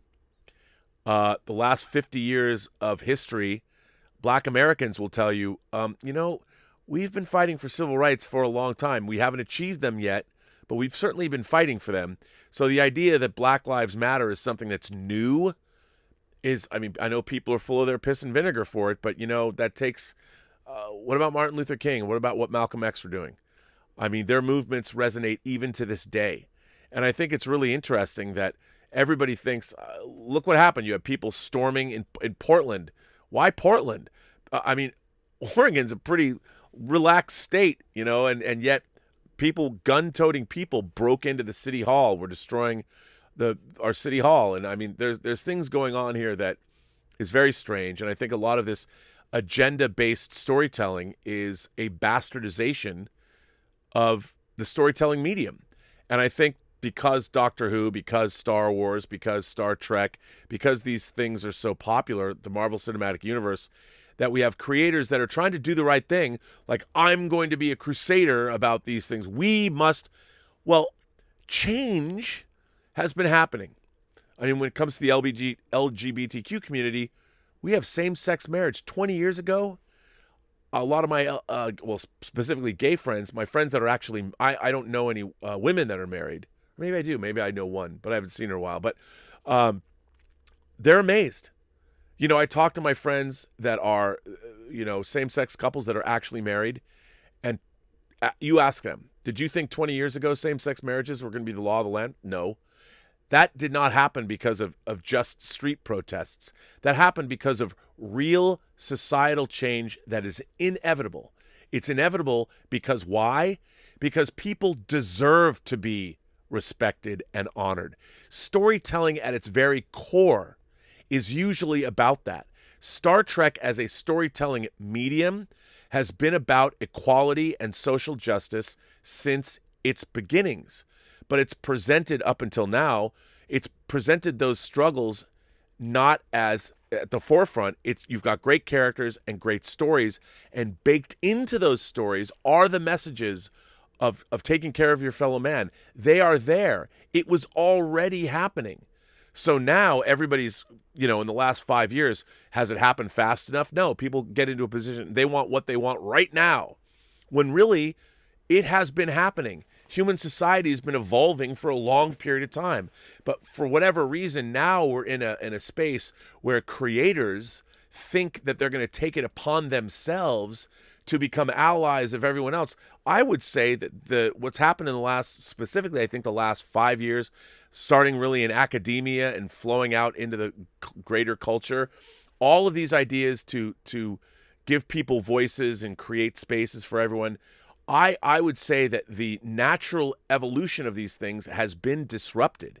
Indeed, in people's desire to do right by others and to be allies to communities that have traditionally that had no voice, they have disrupted a natural evolutionary process that was going on anyway. And I think that this identity politics based storytelling has done more harm than good. Because Star Trek, there's a reason why so many people, like hell, as I said, I collected magazines. I've got an issue that I bought, I want to say I bought it 25 years ago. Transgender Quarterly. I'm going to dig it up and find it. I bought an issue of Transgender Quarterly from, I wonder if I can look that up, that has Jadzia Dax on it. This was 25 years ago. Star Trek was there, doing these things long before people had to like make every episode about them. And what's happening is that Star Trek, which used to have these great stories, in their desire to be to represent every group, they have become weird and they've segregated characters and it's weird. And I think it's problematic, and it's not good for, let's say, I don't see it. Oh, I found it. Transgender. Oh, it's Transgender Tapestry, issue 76. Now, I'm gonna find this. Let me bring this up, and I will. It's not a very big cover, but this is what did I say? I bought it 24 years ago. Transgender Tapestry, issue 76. Terry Fail, and I will show you. Oh, it says it talks about Dax as and on the cover, but this is something, and this is something I bought. I personally bought. People are like, Rob, why were you buying Transgender Tapestry? I'm like, if I want to walk on the wild side, I'll walk on the wild side. What's wrong with that? I have no problem with that. I like human sexuality in its myriad of forms. But anyway, let me see. Here it is, ladies and gentlemen. If you didn't think it was real, allow me to show you. Here, and I have this issue, and it's in pretty good shape. So there you are, from 24 years ago, Transgender Tapestry, a magazine I bought off the newsstand. Star Trek, Transgender, and the Final Frontier. 24 years ago, this was being talked about in the trans community. And our creators today act like they were the first people that thought of it. Well, you know what? They weren't. And they think they are. As I said, it's a natural evolution. There's a reason why the writers at Transgender Tapestry put Jadzia Dax on the cover. Oh, but now the writers of Star Trek are using Adira, a character. They've now decided to make their non-binary character a Trill, which is a little like, I don't know. But you know what? 24 years prior, the transgender community was hip to the Trills. Let me just tell you, they knew. They don't need to be told about them now, but the modern writers of Star Trek, I don't think any of them have Transgender Tapestry issue 76. I'm happy to loan mine to them if they would like to read it. But anyway, Anonymous, thank you for that. Joseph is here. Joseph says, oh, hi, Rob. Why don't they get Brandon Braga to be a showrunner for at least one Trek show? That man wrote my favorite TV show ever, 24, along with Manny Koto as well. Wrote my favorite TV show, Voyager, my favorite TNG episodes, and my favorite Trek movie, First Contact, because then they would have to give away money to him, and they won't do that. They won't do that. Chris Wright sends in a super chat and says, have you seen the film Explorers? I saw it opening day by Joe Dante. Rate it. You know what? I was kind of bummed out by Explorers. I wanted more of it because I had the one sheet. The one sheet was beautiful. The one sheet with the black with the fence and the skateboard and all that. And I like the idea of Explorers, but I thought turning the aliens that the kids encounter into basically Looney Tunes characters was probably a mistake. It kind of bummed me out. But I mean, I like the idea of it and building the Thunder Road and all that. I thought that was cool. I mean, it was total wish fulfillment fantasy. I just wish when they got their wish fulfillment, it was a little less goofy. But I like Explorers. I love the score. Great score. J1701D sends in a super chat and says, in my head, I went to Cloud City for the first time in 3 years. I lost something fundamental with The Last Jedi, but he was lost, but now is found, and they celebrated. I agree. I like Rian Johnson as a filmmaker. I liked Knives Out. We did Brick on Whining About Movies. I liked The Brothers Bloom. I liked his episodes of Breaking Bad. Like he directed the episode The Fly. I thought The Last Jedi was really well made. I thought the storyline, this idea that why would you want to subvert expectations? I mean, as somebody who's grown up with comic books and movies and series of novels, subverting expectations, I don't think necessarily ever works. Like, why wouldn't you want to tell the most kick-ass Star Wars story rather than a Star Wars story that I'm going to subvert your expectations and we're going to turn Luke into this character? And I think, again, I understand what Rian Johnson wants to do, but I mean, Mark Hamill's never going to say this because he's a pro, but Mark Hamill became Luke Skywalker and has carried that legacy with him. Can you imagine what he was asked to do? They're making Force Awakens. I mean, I think what they did to Mark Hamill in Force Awakens was shameful. You know, they bring back why they blew our characters apart and had Han and Leia estranged from one another and Luke estranged from everybody.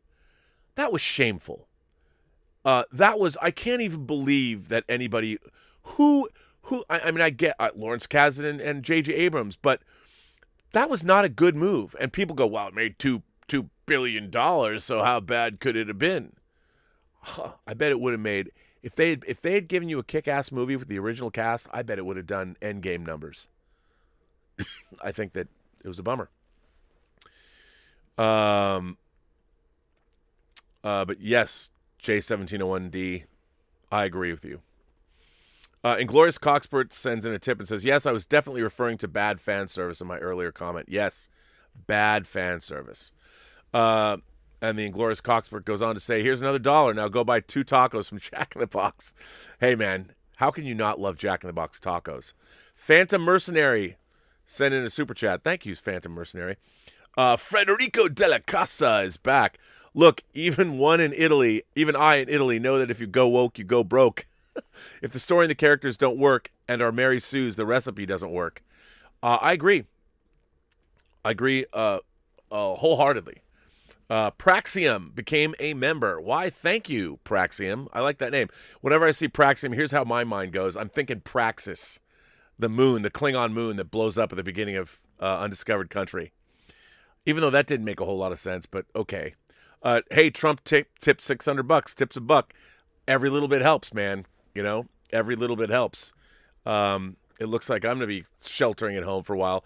I got letters to read, folks. I have not read anyone's letters today. Let's read letters, shall we? Your letters, it's half the show here, and I feel like I'm going to jump into the letters today. Let's see what you guys have to say about. Well, I don't know about. That's the thing. I never know what you're going to say. That's what makes it so great. Let's jump into it. You know, I've got. Well, let's see. Let's hang on. We'll see. I'm going to read learning. This letter comes from Lucas James Weseman. Hi, Robert. I've been watching you and John Campea talk about movies for a couple of years now. I've really enjoyed hearing about all you have to say. Well, I made a little animation with some friends. It's based off an idea I had in high school, which I just graduated from this year. If it weren't for you and John, I don't think I would have made this. You two have shown me that these things can be done with enough passion. Please tell me your thoughts. I hope you enjoy. This is only a pilot, and it's cut down from 8 minutes, so it may feel a bit choppy, but I loved making it and learned a lot. Well, first of all, let me put this link in the live chat so people can see your work. And I will just say that nothing makes me happier, and there's nothing that I like more than hearing from people that have either watched John or myself, and it spurred them to action. So good on you, Lucas. Keep going, keep at it. And I'll tell you something, you probably learned a lot by doing it. I mean, you suddenly, as soon as you start putting images up and you start looking at them and watching back your own work, you gain insight into the filmmaking process that you could never have had before you did that. So good on you, sir, and way to go. And I will watch that, and I will come back with, I won't give you a review. I'll just tell you what I thought, but in a fine way. I won't, it's because it's your first effort. I would not want to quash that enthusiasm. Our friend Lubna Khan is back. Hello. So we finally watched Tenet. Yay! But that is not what I mean to talk about. I enjoyed it. Also, I had no issues with the sound on the DVD. I thought I'd mention this since the sound has been made a great issue of. No, I thought I'd use the occasion since Dimple Kapadia is in it to recommend a film of hers. Is that true? Dimple Kapadia? Is that her name? I don't know her. Recommend a film of hers, Lekin. But in it, she portrays a woman caught in the no man's land between life and death. Well, that sounds right up my alley. I'll watch that. Now, I hasten to say, lest you be disappointed, that this is not horror. It is an understated, contemplative, even gentle film. It also lacks the colorful Bollywood numbers, though it has, of course, songs in it, and this is my favorite. Wow, okay. I love Bollywood movies, and this sounds right up my alley. Hang on, I'm going to put that in the live chat so you can all check that out.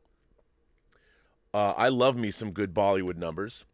As a contrast, here she is in full Bollywood mode. All right, Lubna, I will put that in too.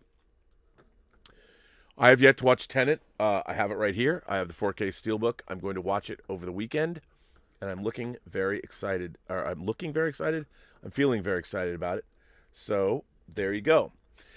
She's only got one guest appearance in this film, but I like the song What Can I Say? Note, I think I've seen a grand total of 2 Indian films without songs in them, and I didn't like it. I kept waiting for the songs to appear, and when they didn't, it was disconcerting. Lubna. P.S. I would like to have linked to the IMDb or Wikipedia, but they display a poster, image, whatever, that I just detest. It vexes me because it gives a completely erroneous impression of the film. Looking at it, you'd think it was a cheap, overwrought romance.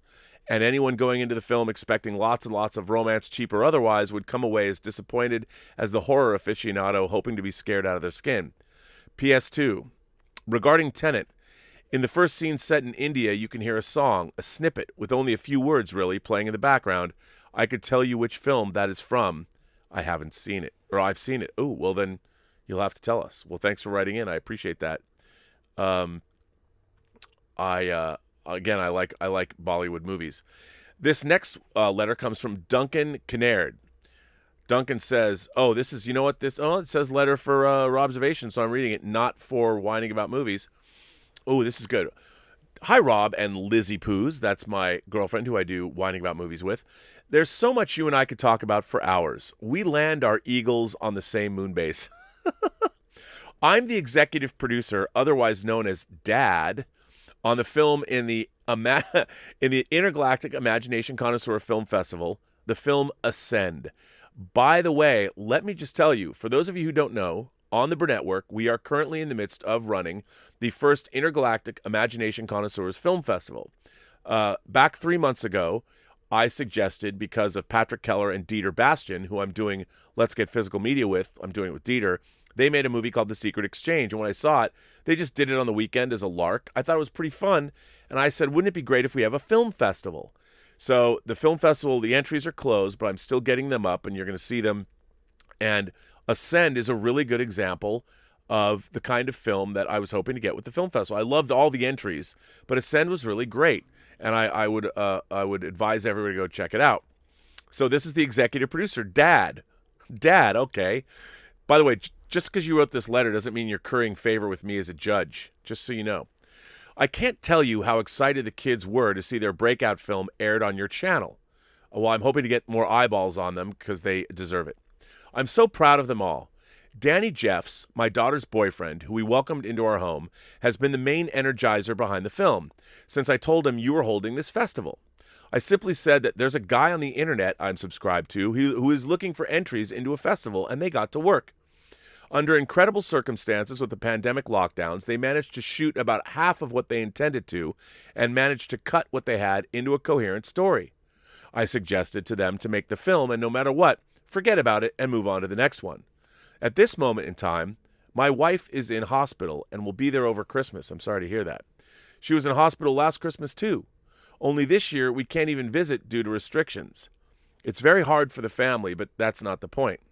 On the way back from dropping off Christmas supplies to her, without even getting the chance to wave hello, I started writing in my head. I formulated the next episode of Ascend. I got home and scrambled out a script to the show. The excitement I got from the kids reading the idea was fantastic to see. We might collectively move forward with it. We might not. No, here's what you're going to do. You are going to move forward with it. And I'll tell you what, if you've got a second idea, I don't know how it's going to work. With Ascend, why not go for broke and make a feature? You could do it. You've got the chops. You've got the talent. You should make a feature. If you were able to pull that off for my little rinky-dink film festival, I'm being self-deprecating, but let's face it, we got to get more eyeballs on these movies. You should make a feature. I think you could. We might collectively move forward with it. We might not. By the way, there's another film festival on July 7th. Come on now. It was the excitement I love to see in their faces. I'd love to see these kids make it in ways that so many of us never did or could. But now they have friends like you and your followers who can help them, which is amazing. So here's to my point. The Hollywood machine seems to be in a state where it will do its best to exploit new talent and independent filmmakers, putting their own financial gains ahead of anyone else. Do you think there's going to be a paradigm shift where the independent filmmaker can not only survive, but thrive on internet platforms without the need for bloodsuckers in the industry taking their 99% cut and put the success back into the hands of young creators, essentially free-spirited producers? Love and kisses, Dunk. Well, Duncan, let me tell you, absolutely. And I'll let me just go back to John Campea. You know, John Campea, who I've been doing, well, I met him. I didn't know John Campea before we started doing Collider Heroes together back in April of 2015. But John had this idea. He's like, he'd been talking to me about it for a while, about doing his documentary about movie trailers. And we talked about it, but, he had a bug up his ass about it. And he kept talking about it. And he goes, you know what?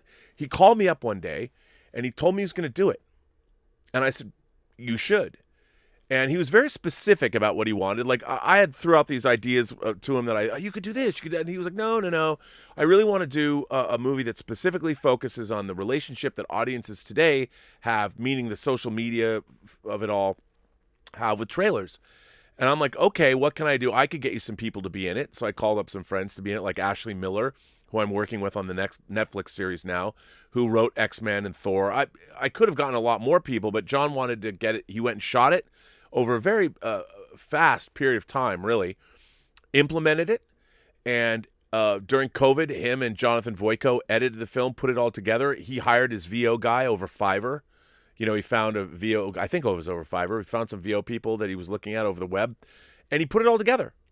And he spent money on it, and he put it on Vimeo so the world could see it, and he has it up on Amazon. Movie made money. Now, did it make a lot of money? No. Is he going to make hundreds of millions of dollars off it? No. But he did this thing. He set out to go do it, and he created, finished it, and put it up, and it's paid for itself, and now it's making some money for him. And why shouldn't it? He put out the effort. I mean, it was an idea he had, and he went and implemented it. And why shouldn't you spend $9.99 to watch someone's effort? I mean, that's a double Jameson at a bar that I like to drink if I ever go to a bar again. It costs more than that, and it's available worldwide.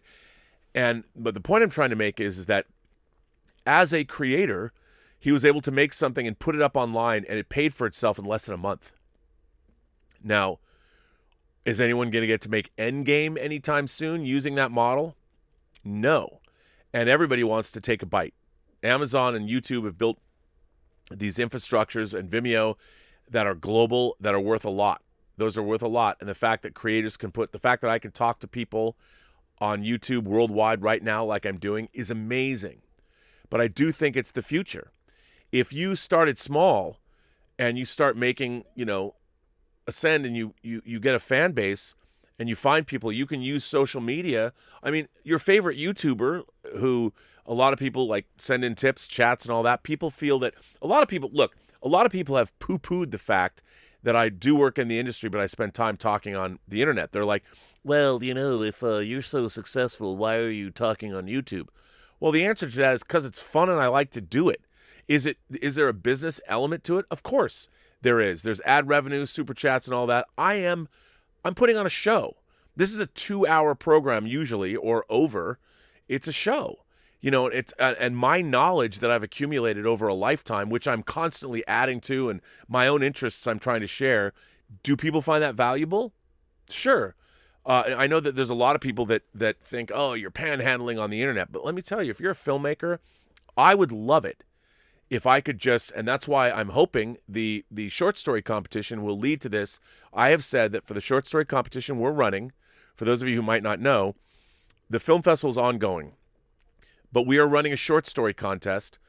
The short story is going into a book called The Imagination Connoisseurs. Now, I am going to publish this book. It is going to be a big, an anthology. Hopefully it's good. I don't want to publish a bad book. We will sell the book, and any proceeds that the book raises will go to the authors. And anyone who writes a short story, you retain all the rights. All we get is the right to publish the book, and then if it sells, reprint it. That's it. But everybody would once we pay for the book, which, let's face it, it's going to cost to print a really nice book I want to print. No one will ever make any money on it, but they'll have the book. So the book is called The Imagination Connoisseurs, whatever that means. So the premise is, whatever your story is about, it has to fall under that umbrella. What is an imagination connoisseur? I don't know. I just call everybody that I made it up. I made up this thing. I figure that people like science fiction, fantasy, horror, comic books, anime, video games, whatever. We're all imagination connoisseurs. So the book is going to be an exploration of that concept. Now, you could write a story, like a straight-up horror story or a science fiction story that might appeal to an imagination connoisseur, or you can make write a story about how you became an imagination connoisseur. Was there a moment in your life? And we're gonna run a contest for the cover, and also the short stories. The short stories have to be between 5,000 and 10,000 words. But other than the fact that they're supposed to be inspired by the idea of what an imagination connoisseur is, that's where we're at. So that's happening. And I would love to use this channel, but we're going to take one of those short stories, and I'm going to direct a film version of it. And I would hope, because it's a short story, it won't be long, 10 or 15, 20 minutes tops maybe.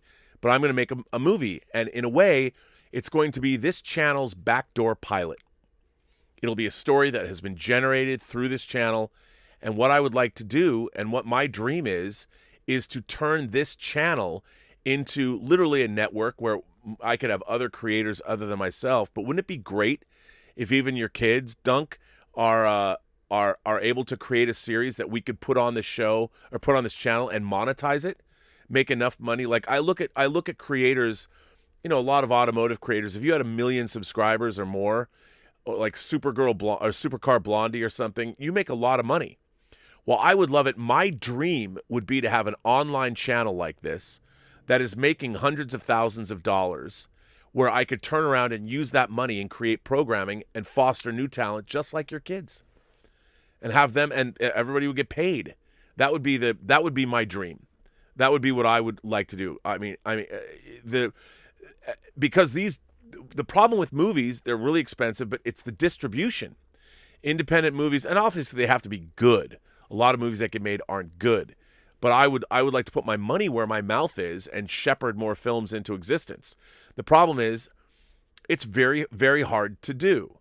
And I know that I know what I think is good and what I think is bad, and I would like to shepherd things into existence. There's a lot of films, like, for instance, there's a movie called There's Something in the Silence. That's, I think, the last movie I put up. I was like, huh. Now, I don't have any claim to any of these movies. All the filmmakers, all I ask is that you don't put your movie up anywhere else until the end of February, so we could at least get this film festival as a thing. I claim no rights to any of the films. They're all owned. All the rights are owned by the filmmakers. But when I saw There's Something in the Silence, there's other short films that have been picked up, like Mama or Lights Out. Those things began as short films. When I watched There's Something in the Silence, and it's just a quick little movie, I was like, that's really good. Like, I would watch the longer version of that. I could see a full-on 90-minute version of There's Something in the Silence getting made. And I would love nothing more than to see something like that happen. And that's kind of what I'm all about. So keep going. And the fact that those kids, your daughter's boyfriend, has someone like you in their court. And by the way, please give my best to Mom over this Christmas season. It sounds like you're a pretty fantastic father. So keep that up, man. That's very cool. Very cool. Omar94 is here. Hi, Rob, moderators, and the Post-Geek Singularity. In terms of storytelling for movies, I've been thinking about this for some time now. I know movies are products of their time, but I'm thinking maybe a number of genres, so to speak, or certain types of movies and styles are also products of their time. For example, comedies get made all the time, but I just feel certain types of comedies wouldn't work in today's society.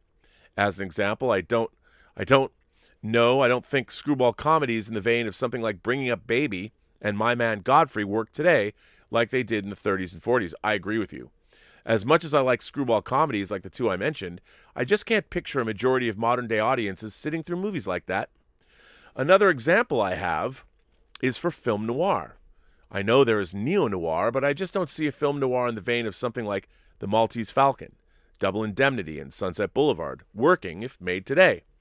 I just can't picture a majority of modern-day moviegoers sitting through a Raymond Chandler-type story the way people did during classic Hollywood.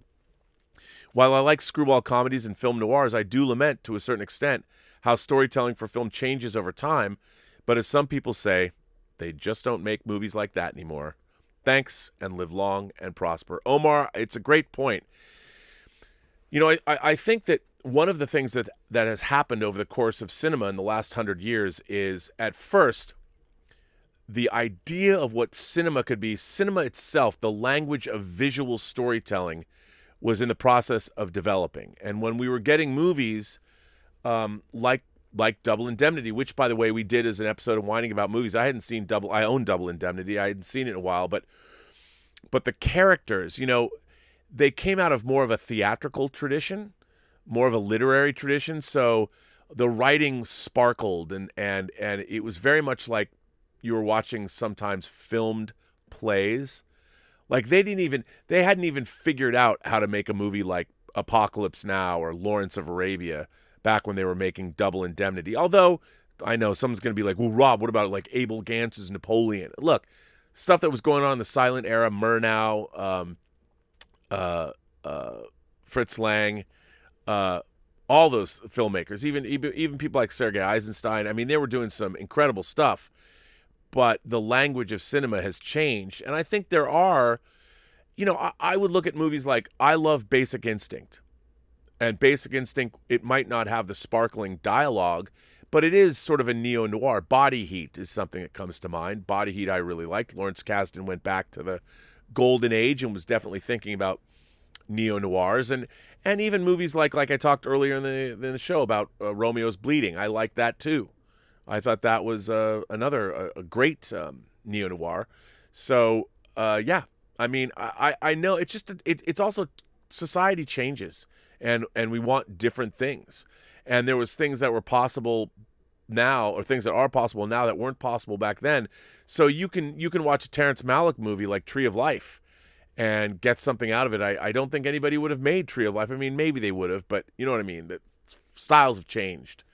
But I agree. I mean, there's something about those character-based, wow, son, we're going to put on a show or whatever they're going to do. You know, I love Sunset Boulevard.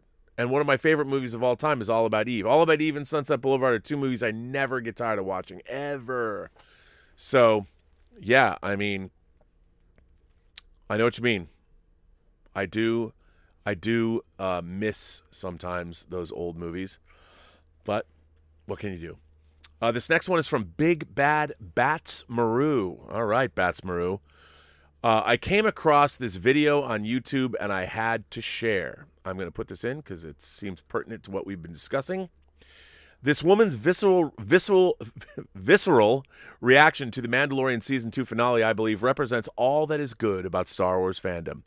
I also feel that along the way, Lucasfilm underestimated or forgot how much Star Wars and its characters mean to the average moviegoer.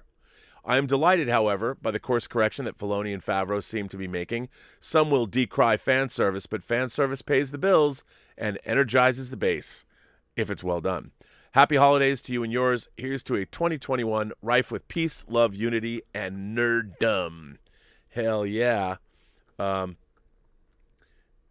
is that. I haven't watched this, but I will. That's in the live chat. Check that out. Let's see who else. Let's see what else anybody wrote. These are, the letters, man. I'm telling you. Good stuff. And who's next? Who is next? I don't know. I'm just going to click on one and see. See what happened. Nope. Oh, that was the wrong one. I clicked on the wrong one. This comes from Hiborick. Hiborick writes in and says, "Hey there, Rob, in the Post-Geek Singularity. I try to keep these coherent, and hopefully I won't ramble on. I've recently been working my way back into Star Trek, having watched it as a kid, and I'm finding new joy in rewatching it as an adult. I wanted to write in as I progress through this journey, and as of writing this letter, I'm on episode 618 of Season 1 of Deep Space Nine. Each episode has taught me something new about which character is the focus, from Bashir and his need to be in on the action, and O'Brien being the general handyman while juggling a stressed relationship with his family, even Jake, and adjusting to a life growing up as the son of a Starfleet commander. While I'm not an expert in reviewing media, I feel like the time and care taken during Season 1 to set up all these characters and their multitude of personalities and conflicting needs and goals is what makes the show so engaging. I look forward to more, and I've had to pace myself or I get burnt out and sit in a daze trying to sort out everything I just watched.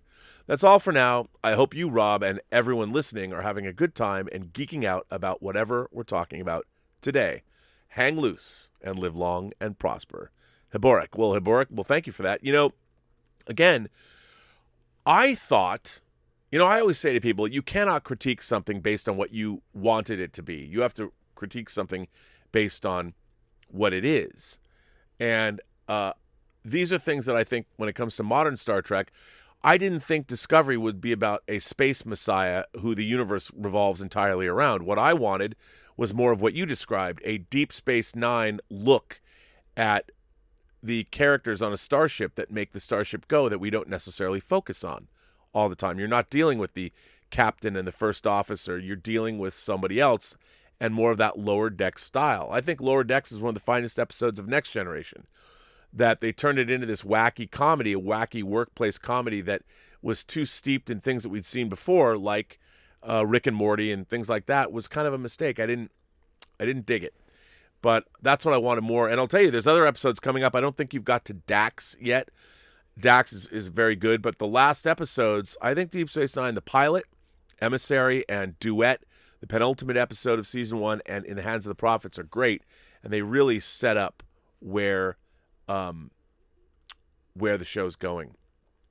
Nigel Lowrey writes in and says, "Hi, Rob. Greetings from the UK. Happily hurtling towards Brexit with no deal except lockdown house arrest. Just a quick one today. There was a lot of discussion on the latest Robservations regarding what differentiates a historical from a period drama. Here's a simple rule. If a movie takes place in the past, that's historical drama. If the movie revolves around a woman losing her sanitary items, that's a period drama. With that, I'll don my Beskar-plated helmet to deflect all the stones and lobbed bottles heading my way and scoot out of here. You damn well better, because even I think that's a horrible joke. Have a great Christmas and what can surely only be a better New Year. Nigel. I'd also like to talk about fan service.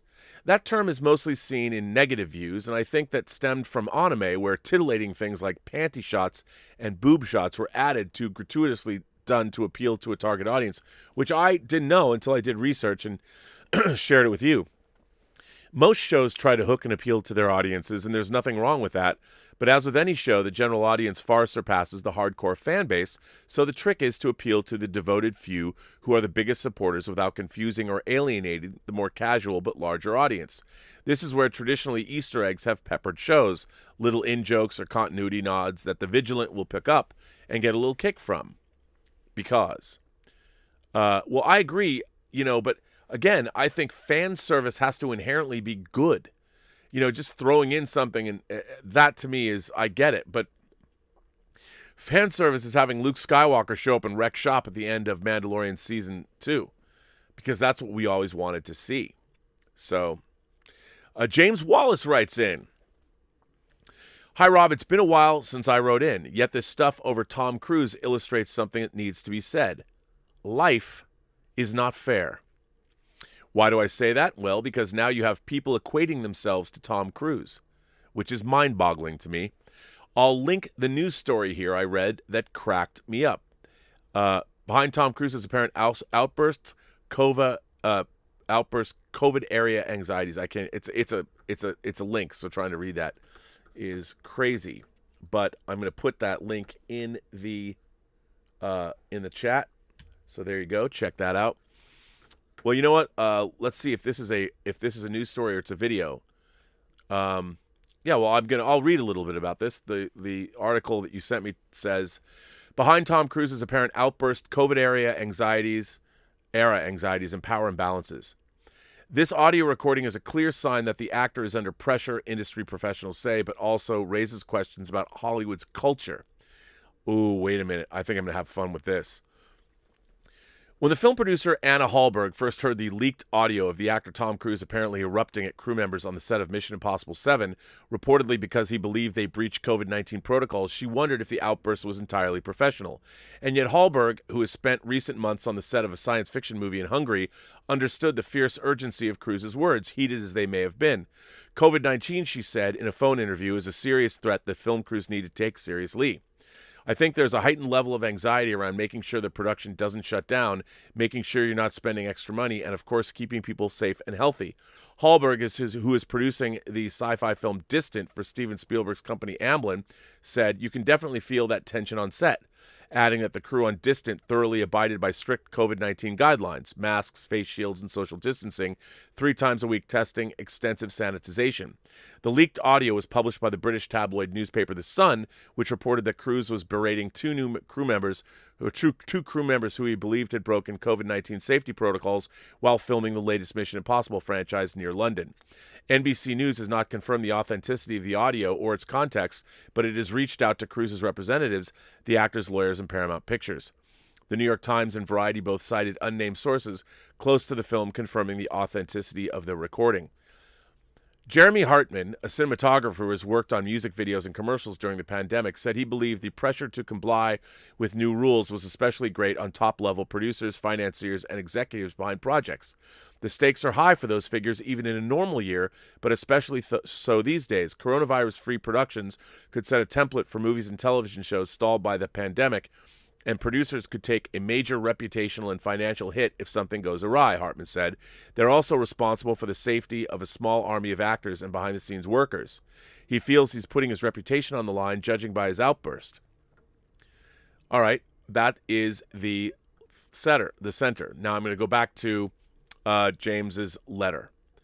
NBC News, I guess, in their effort to appear fair and balanced after citing celebrities supporting Tom Cruise, then decided to list Melanie Liu. Melanie Liu, a producer who has worked on television commercials and digital ad campaigns, said she could understand the sentiment behind what he said.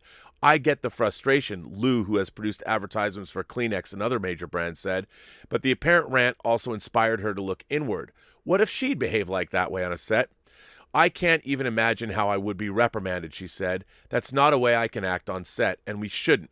We certainly shouldn't exclude him from following that type of standard. Then, Anna DuVernay, the Oscar-nominated filmmaker behind Selma and the Netflix miniseries When They See Us, struck a similar chord in a tweet Wednesday morning. If you've shot during the pandemic, you know the Herculean effort it is to keep a project going within COVID protocols. Then some dude doesn't want to wear his shield. Nah, been there, felt the rage, DuVernay wrote, apparently alluding to the cruise incident. She added, also, if I did that on set, I'd be directing icing videos for the local bakery. For starters, there is no comparison. Why NBC News would choose these filmmakers in the industry and put them on the same level as Tom Cruise is hilarious to me. She should have yelled like that? That's debatable. Should he have yelled like that? That's debatable. We don't know the full circumstances. Miss DuVernay, the day before the Cruise audio was released, there was a story on Variety about 9 COVID cases on one of her shows. I'll link it here for reference. Let me put that up on the live chat. Okay. There you go. I know of quite a few shows for weeks that haven't been shut down and COVID cases have been on sets. When businesses in Los Angeles haven't been able to open, yet these shows still run, it's hypocrisy and a double standard. It's also money that the industry gives to California politicians through lobbyists.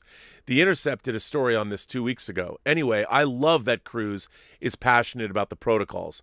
Hell, I read he spent $900,000 of his own money to house cast and crew in a cruise ship while they were shooting in Italy. So he's putting his money where his mouth is for people in the industry acting like they couldn't get away with the behavior and placing themselves on the same pedestal as Cruise. Come on. When Miss DuVernay and Miss Liu are able to generate billions of dollars into the industry and also help open up the worldwide market to Hollywood, that's right, people forget it was Tom Cruise that helped enable more revenue for Hollywood films by shoring up the foreign markets. People forget that probably $400 million, 200 of which is going into Mission Impossible 7 and another going into Mission Impossible 8, which is going to shoot immediately after 7 finishes principal. If the numbers are the same as Fallout, Paramount and their fellow investors could make close to $1 billion on each film. Someone needs to explain to Miss DuVernay that her last film, which opened for Disney, was a financial flop. The film was made for $100 million, which Disney may have spent an additional $100 million for worldwide publicity, and it bought in over $130 million worldwide. Domestic Blu-ray sales over 13 million. Fallout made $791 million worldwide and $21 million from Blu-ray and DVD sales. And Tom Cruise is 58 years old. For over 30, hell in 3 years, 40 years, he has had a CV as financial successes and made billions for the industry and Paramount especially. So Miss DuVernay and Miss Liu, if you generate that type of money for the studios, yeah, you probably won't get disciplined. Also, Paramount might try to discipline Tom Cruise. It would be dumb if they did, or Cruise might release a statement of apology. If he were smart, he would just continue shooting his films because this will turn into a no-win scenario, especially if NBC News is putting out stories where the producers of different races and lesser CVs are trying to compare disciplinary actions to Tom Cruise. Because with national and world affairs, another news story will eclipse this and it will be forgotten about in a week. Over the years, I've heard nothing but nice things about Mr. Cruise and his behavior on set and his treatment of crew members. I've worked in the industry 16 years, and I've seen temper tantrums thrown and crew called out and fired for things that were ridiculous. Mr. Cruise saying what he said and how he came off to me, I wish more producers would throw fits of rage taking COVID seriously because I've seen and heard from friends who are working where it isn't being taken that seriously. Oh, and by the way, in response to someone that talked about the mask Cruise wears, I have the same one on top of many others. If people did their homework and looked at pictures since the last time MI7 was shut down a few weeks back, Cruise started wearing a KN95 mask underneath the black port mask as well as the black mask over the KN95 mask. So he's been double masking at times. Keep doing what you're doing, Rob. Well, James, thanks for that. Listen, I agree wholeheartedly. I did a whole story on Tom Cruise and my professional respect. Having obviously, I have the one story where I met him and got to speak with him for an hour.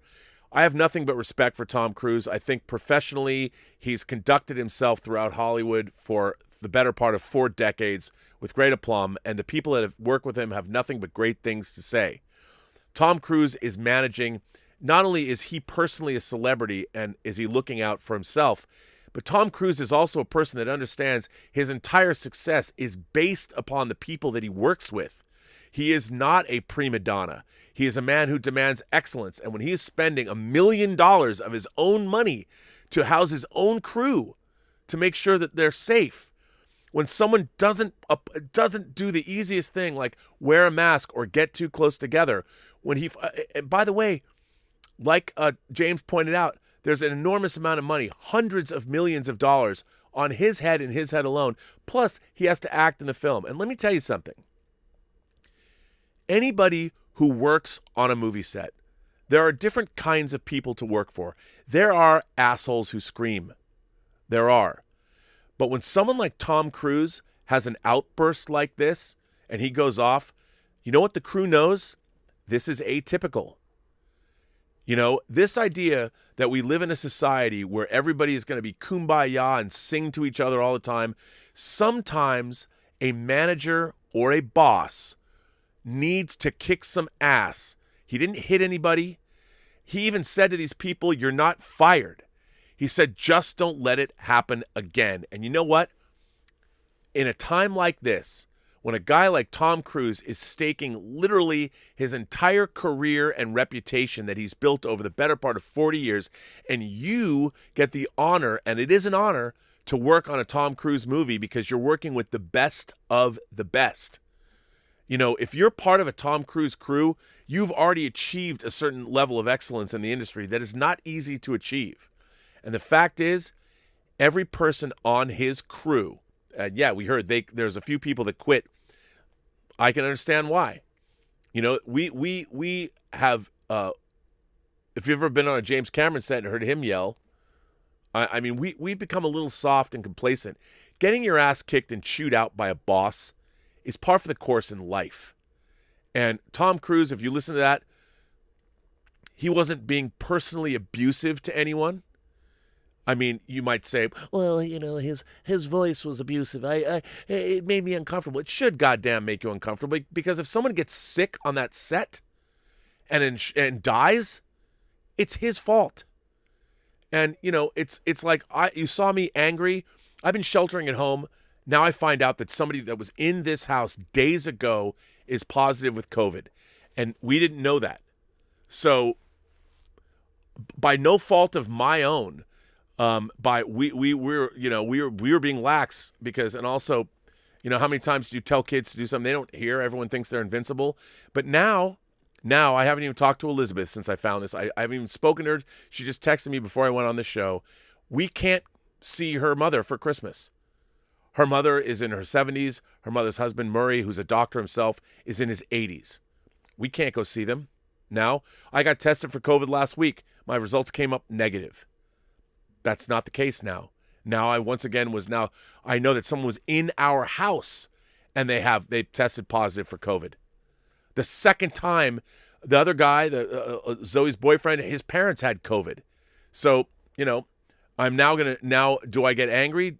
What can I do? But now we have told Elizabeth's daughter that people aren't, the reason this pandemic is where it's at is because people haven't taken it seriously, period. They don't take it seriously. The period. It's not being spread, hasn't been in this house. I haven't got COVID because there's nobody outside of this house that's been coming in. That's why you have these social gatherings. People don't know they have it. And then call up, oh, well, you know, now this house has now been exposed to COVID. And you know what? I do feel something that I haven't been feeling. Could be anything, you know. Now it's time to, I think, buy some whiskey. But Tom Cruise had every right to get angry. And I feel that, and you know what else? Aside from the crew that some people quit, most of his crew understands that Tom Cruise is not a yeller and screamer. This was something that, and as he pointed out, they've set the tone for the entire rest of the industry. So anyway, I think, let me see what you guys, I can't believe I'm having so much fun doing these shows lately. There's 528 people here right now. That's crazy. You guys, I love you guys. This is amazing. Aren't we having fun? Let me see. Let me see what you guys are saying here because I am running out of time to talk. So where were we? What were you guys saying? Where were we? Let's see. Anonymous says, where does Tenet rank among overall Nolan films? I haven't seen it. I know. I couldn't go. I have it. It's right here. It's 4K Steelbook, and I haven't seen it. Can you believe that? I haven't seen it. By the way, you know what? I think I'm going to give this Arrow version of the game, this Blu-ray of the game, this has to be in my top 10, just as an aside. I mean, look at this. This is thick hardcover book. This is what Arrow released with their new Blu-ray of the game. The Blu-ray's right in the opening and cover. But look at this. This is a whole. My friend Scott Saslow worked on this. This is a beautiful book. I mean, if you bought this in a store, it'd probably be $30. This is the DVD, the Blu-ray special edition. God love Arrow. Look at that. Look at that art. It's amazing. Just an aside. So I have not seen Tenet, Anonymous. I'm going to watch it this weekend, and we are doing an Elizabeth's whining about movies about it. I'm looking forward to it. Craig Stratton. Craig Stratton sends in a super chat and says, bad fan service takes you out of the story. Good fan service develops the story. I agree. I don't think bad fan service. I don't think there's any such thing as fan service because I wouldn't call bad fan service. I just call it bad. Praxium says, Praxium is a reference to the Jedi Praxium, meaning Jedi Temple. It's a bit of a deep cut. I did not know that, but now I do. Fortunato is here. Hello, Fortunato. Oh, hi, Rob. Great job on staying positive. Keep up the good work and let us know when the Burnettwork webpage is back up. Here's a tip for some Chinese food on the 25th. You know, for me, as a Jew, the 25th of December, I love Christmas, and I'm happy to celebrate Christmas. I guess it's not going to be as happy as it could have been this year, but I love Christmas. We've got a great Hanukkah bush. I call the Christmas trees Hanukkah bushes. The girls celebrate Christmas. It's great. I love Christmas, but I also love Jewish Movie Day.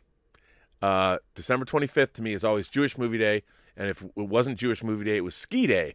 We would either go skiing or go see a movie and get Chinese food. I saw some great movies on Jewish Movie Day. I want to say we saw All That Jazz on Jewish Movie Day. We saw 9 to 5 on Jewish Movie Day. It was an epic win when, like, Schindler's List came out on Jewish Movie Day, because not only was it Jewish Movie Day, but when we went and saw Schindler's List, it was in downtown Seattle, and we saw all the Jews in Seattle, which was always funny because there were people I knew. But then there's sometimes movies like Yentl, to be honest. Yentl was the Jewish movie we were going to go see on Jewish Movie Day, and when you get a real Jewish movie like Yentl or Schindler's List, it's supposed to be, you know, a double whammy, like extra. You couldn't get me, you couldn't pay me enough to go see Yentl. I went skiing that day. But thanks for that, Fortunato. Thanks for that tip.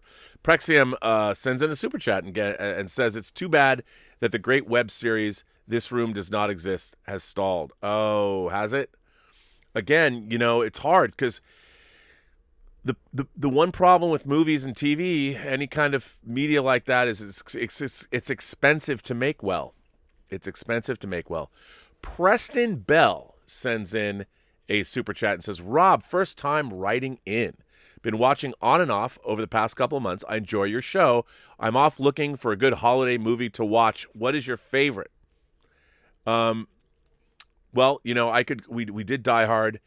I do like, you know, the trifecta, like Lethal Weapon, Die Hard, Gremlins. Those are all Christmas movies to me. I like Love Actually. But I honestly have to go back and this is going to seem so cliche. But It's a Wonderful Life, people forget that it's also a great fantasy movie. I mean, you really, you know, the angels there and the idea that they're looking over George Bailey, and I think It's a Wonderful Life is just a tremendous fantasy film, and I think it's been so influential to so many writers beyond Christmas. And I really do love. I know it's cliche, but then again, I'll tell you something else. I'm a sap for movies like The Holiday. I love The Holiday. I mean, you have a character who's a film composer in The Holiday. I love The Holiday. I do love Love Actually too, but I like movies. I mean, yeah, I love John Frankenheimer's Reindeer Games, but I you know, the classics. I grew up. I loved, even though we didn't celebrate Christmas at home, I loved like The Year Without a Santa Claus. Santa Claus is coming to town, still put one foot in front of the other, and soon you'll be walking out the door. I loved all that stuff. I loved Christmas theme. Elizabeth's like, what about Little Drummer Boy? I'm like, I never watched Little Drummer Boy growing up. What is that? She's like, the animated one. I'm like, I don't know what that is. Couldn't watch that. Was it stop motion? But yeah, I think that's probably It's a Wonderful Life stands. It's the Citizen Kane of Christmas movies. So, yeah, I mean But you know what?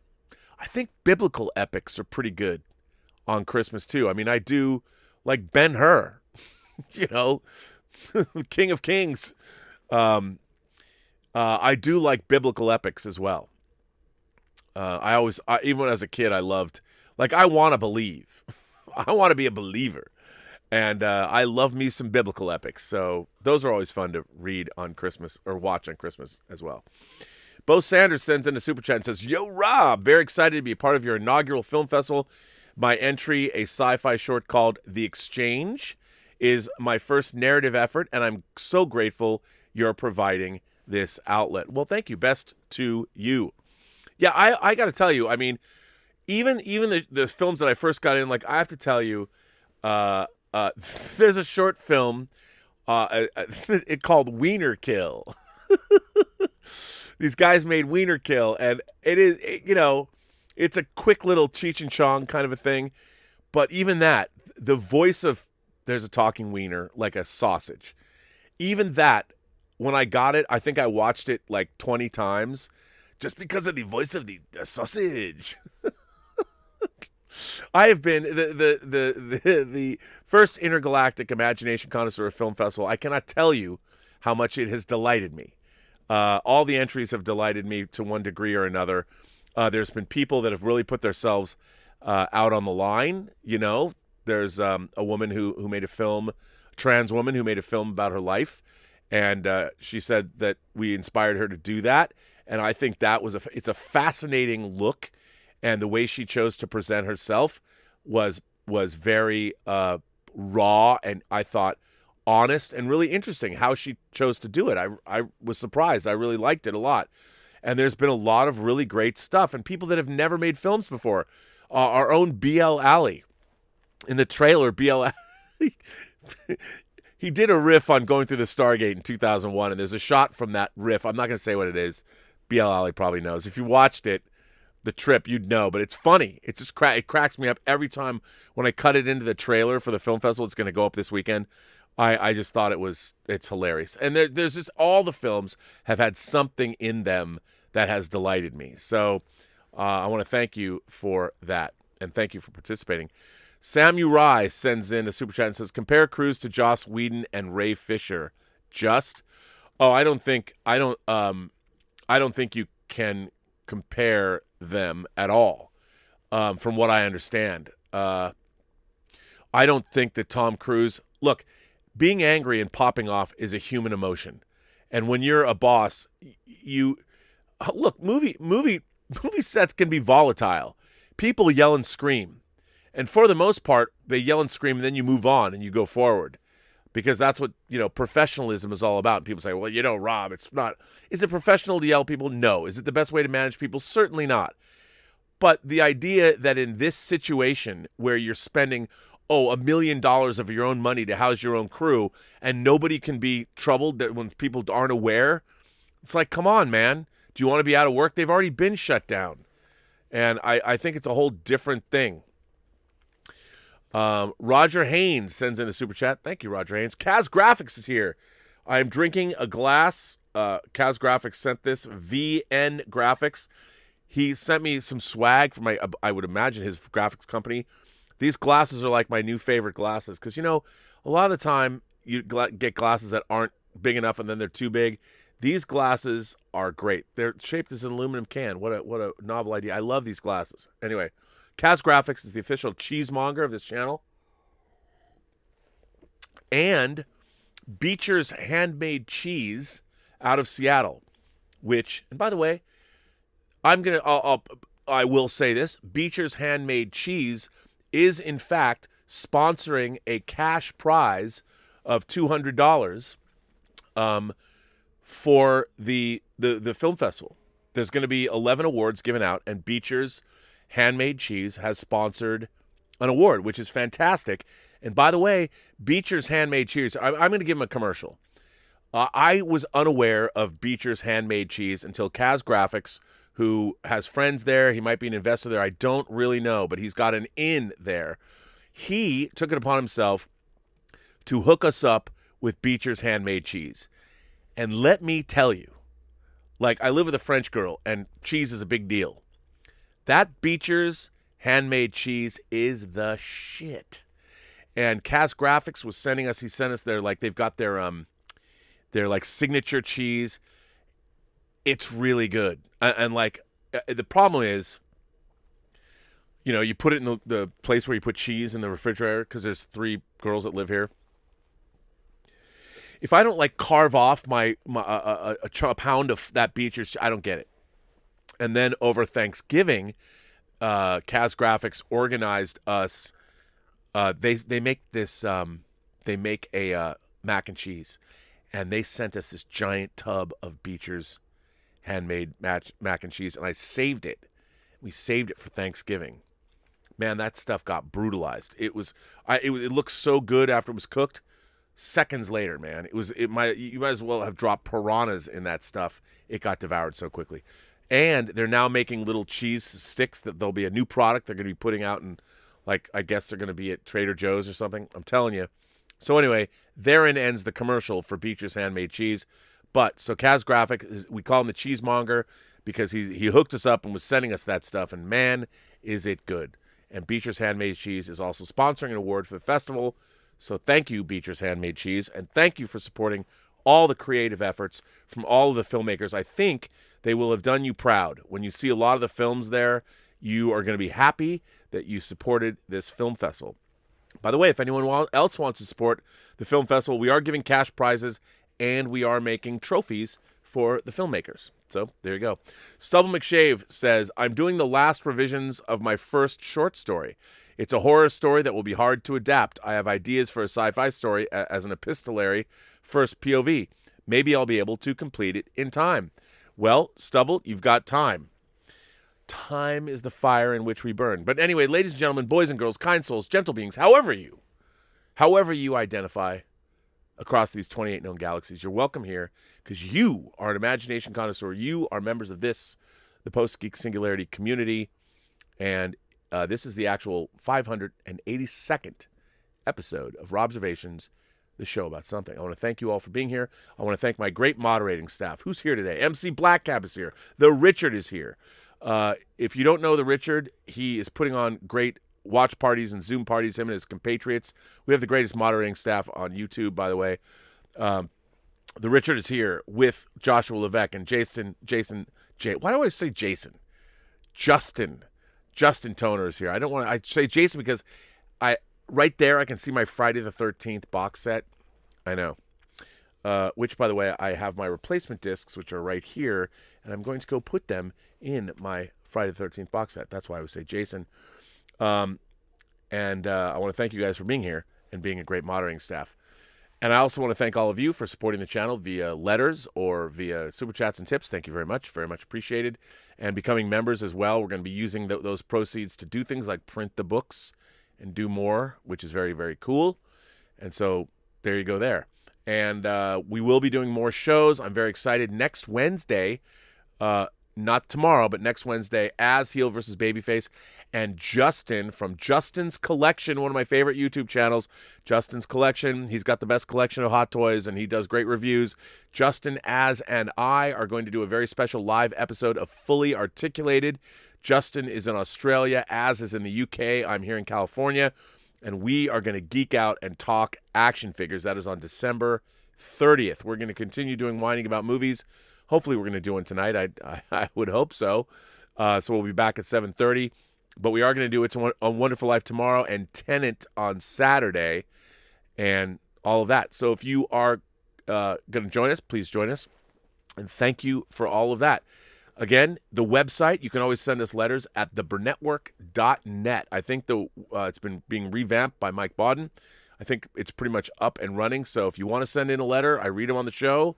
Please do so. I guess I could say please subscribe and hit the thumbs up and all of that. But more importantly, if you're here for the first time, I would beg of you to please go check out the films. They're all on the Burnettwork page. Please go check out all of the crazy movies that we've been getting from all these filmmakers for the first Intergalactic Imagination Connoisseurs Film Festival. And for those of you who don't know, it's an intergalactic film festival because this is the very first film festival that is open to extraterrestrials. Unfortunately, we didn't get any, as far as I know, from any aliens. But that doesn't mean we're going to stop trying. So, ladies and gentlemen, boys and girls, gentle beings, however you identify, please go watch those movies and please comment. The filmmakers would love to get the feedback. There's going to be more dropping. You know whose movie's going to be dropping soon? Torrin Atkinson. His movie's dropping. Got some movies dropping tonight. And we've even got a feature or two. That's true. So, ladies and gentlemen, boys and girls, however you identify, you crazy kids, all members of humanity, you're all welcome here. I want to say, remember, every other person you meet has a story to tell that you have yet to hear, and all you have to do is listen. And with that, I say to all of you, have a better day and wear a mask.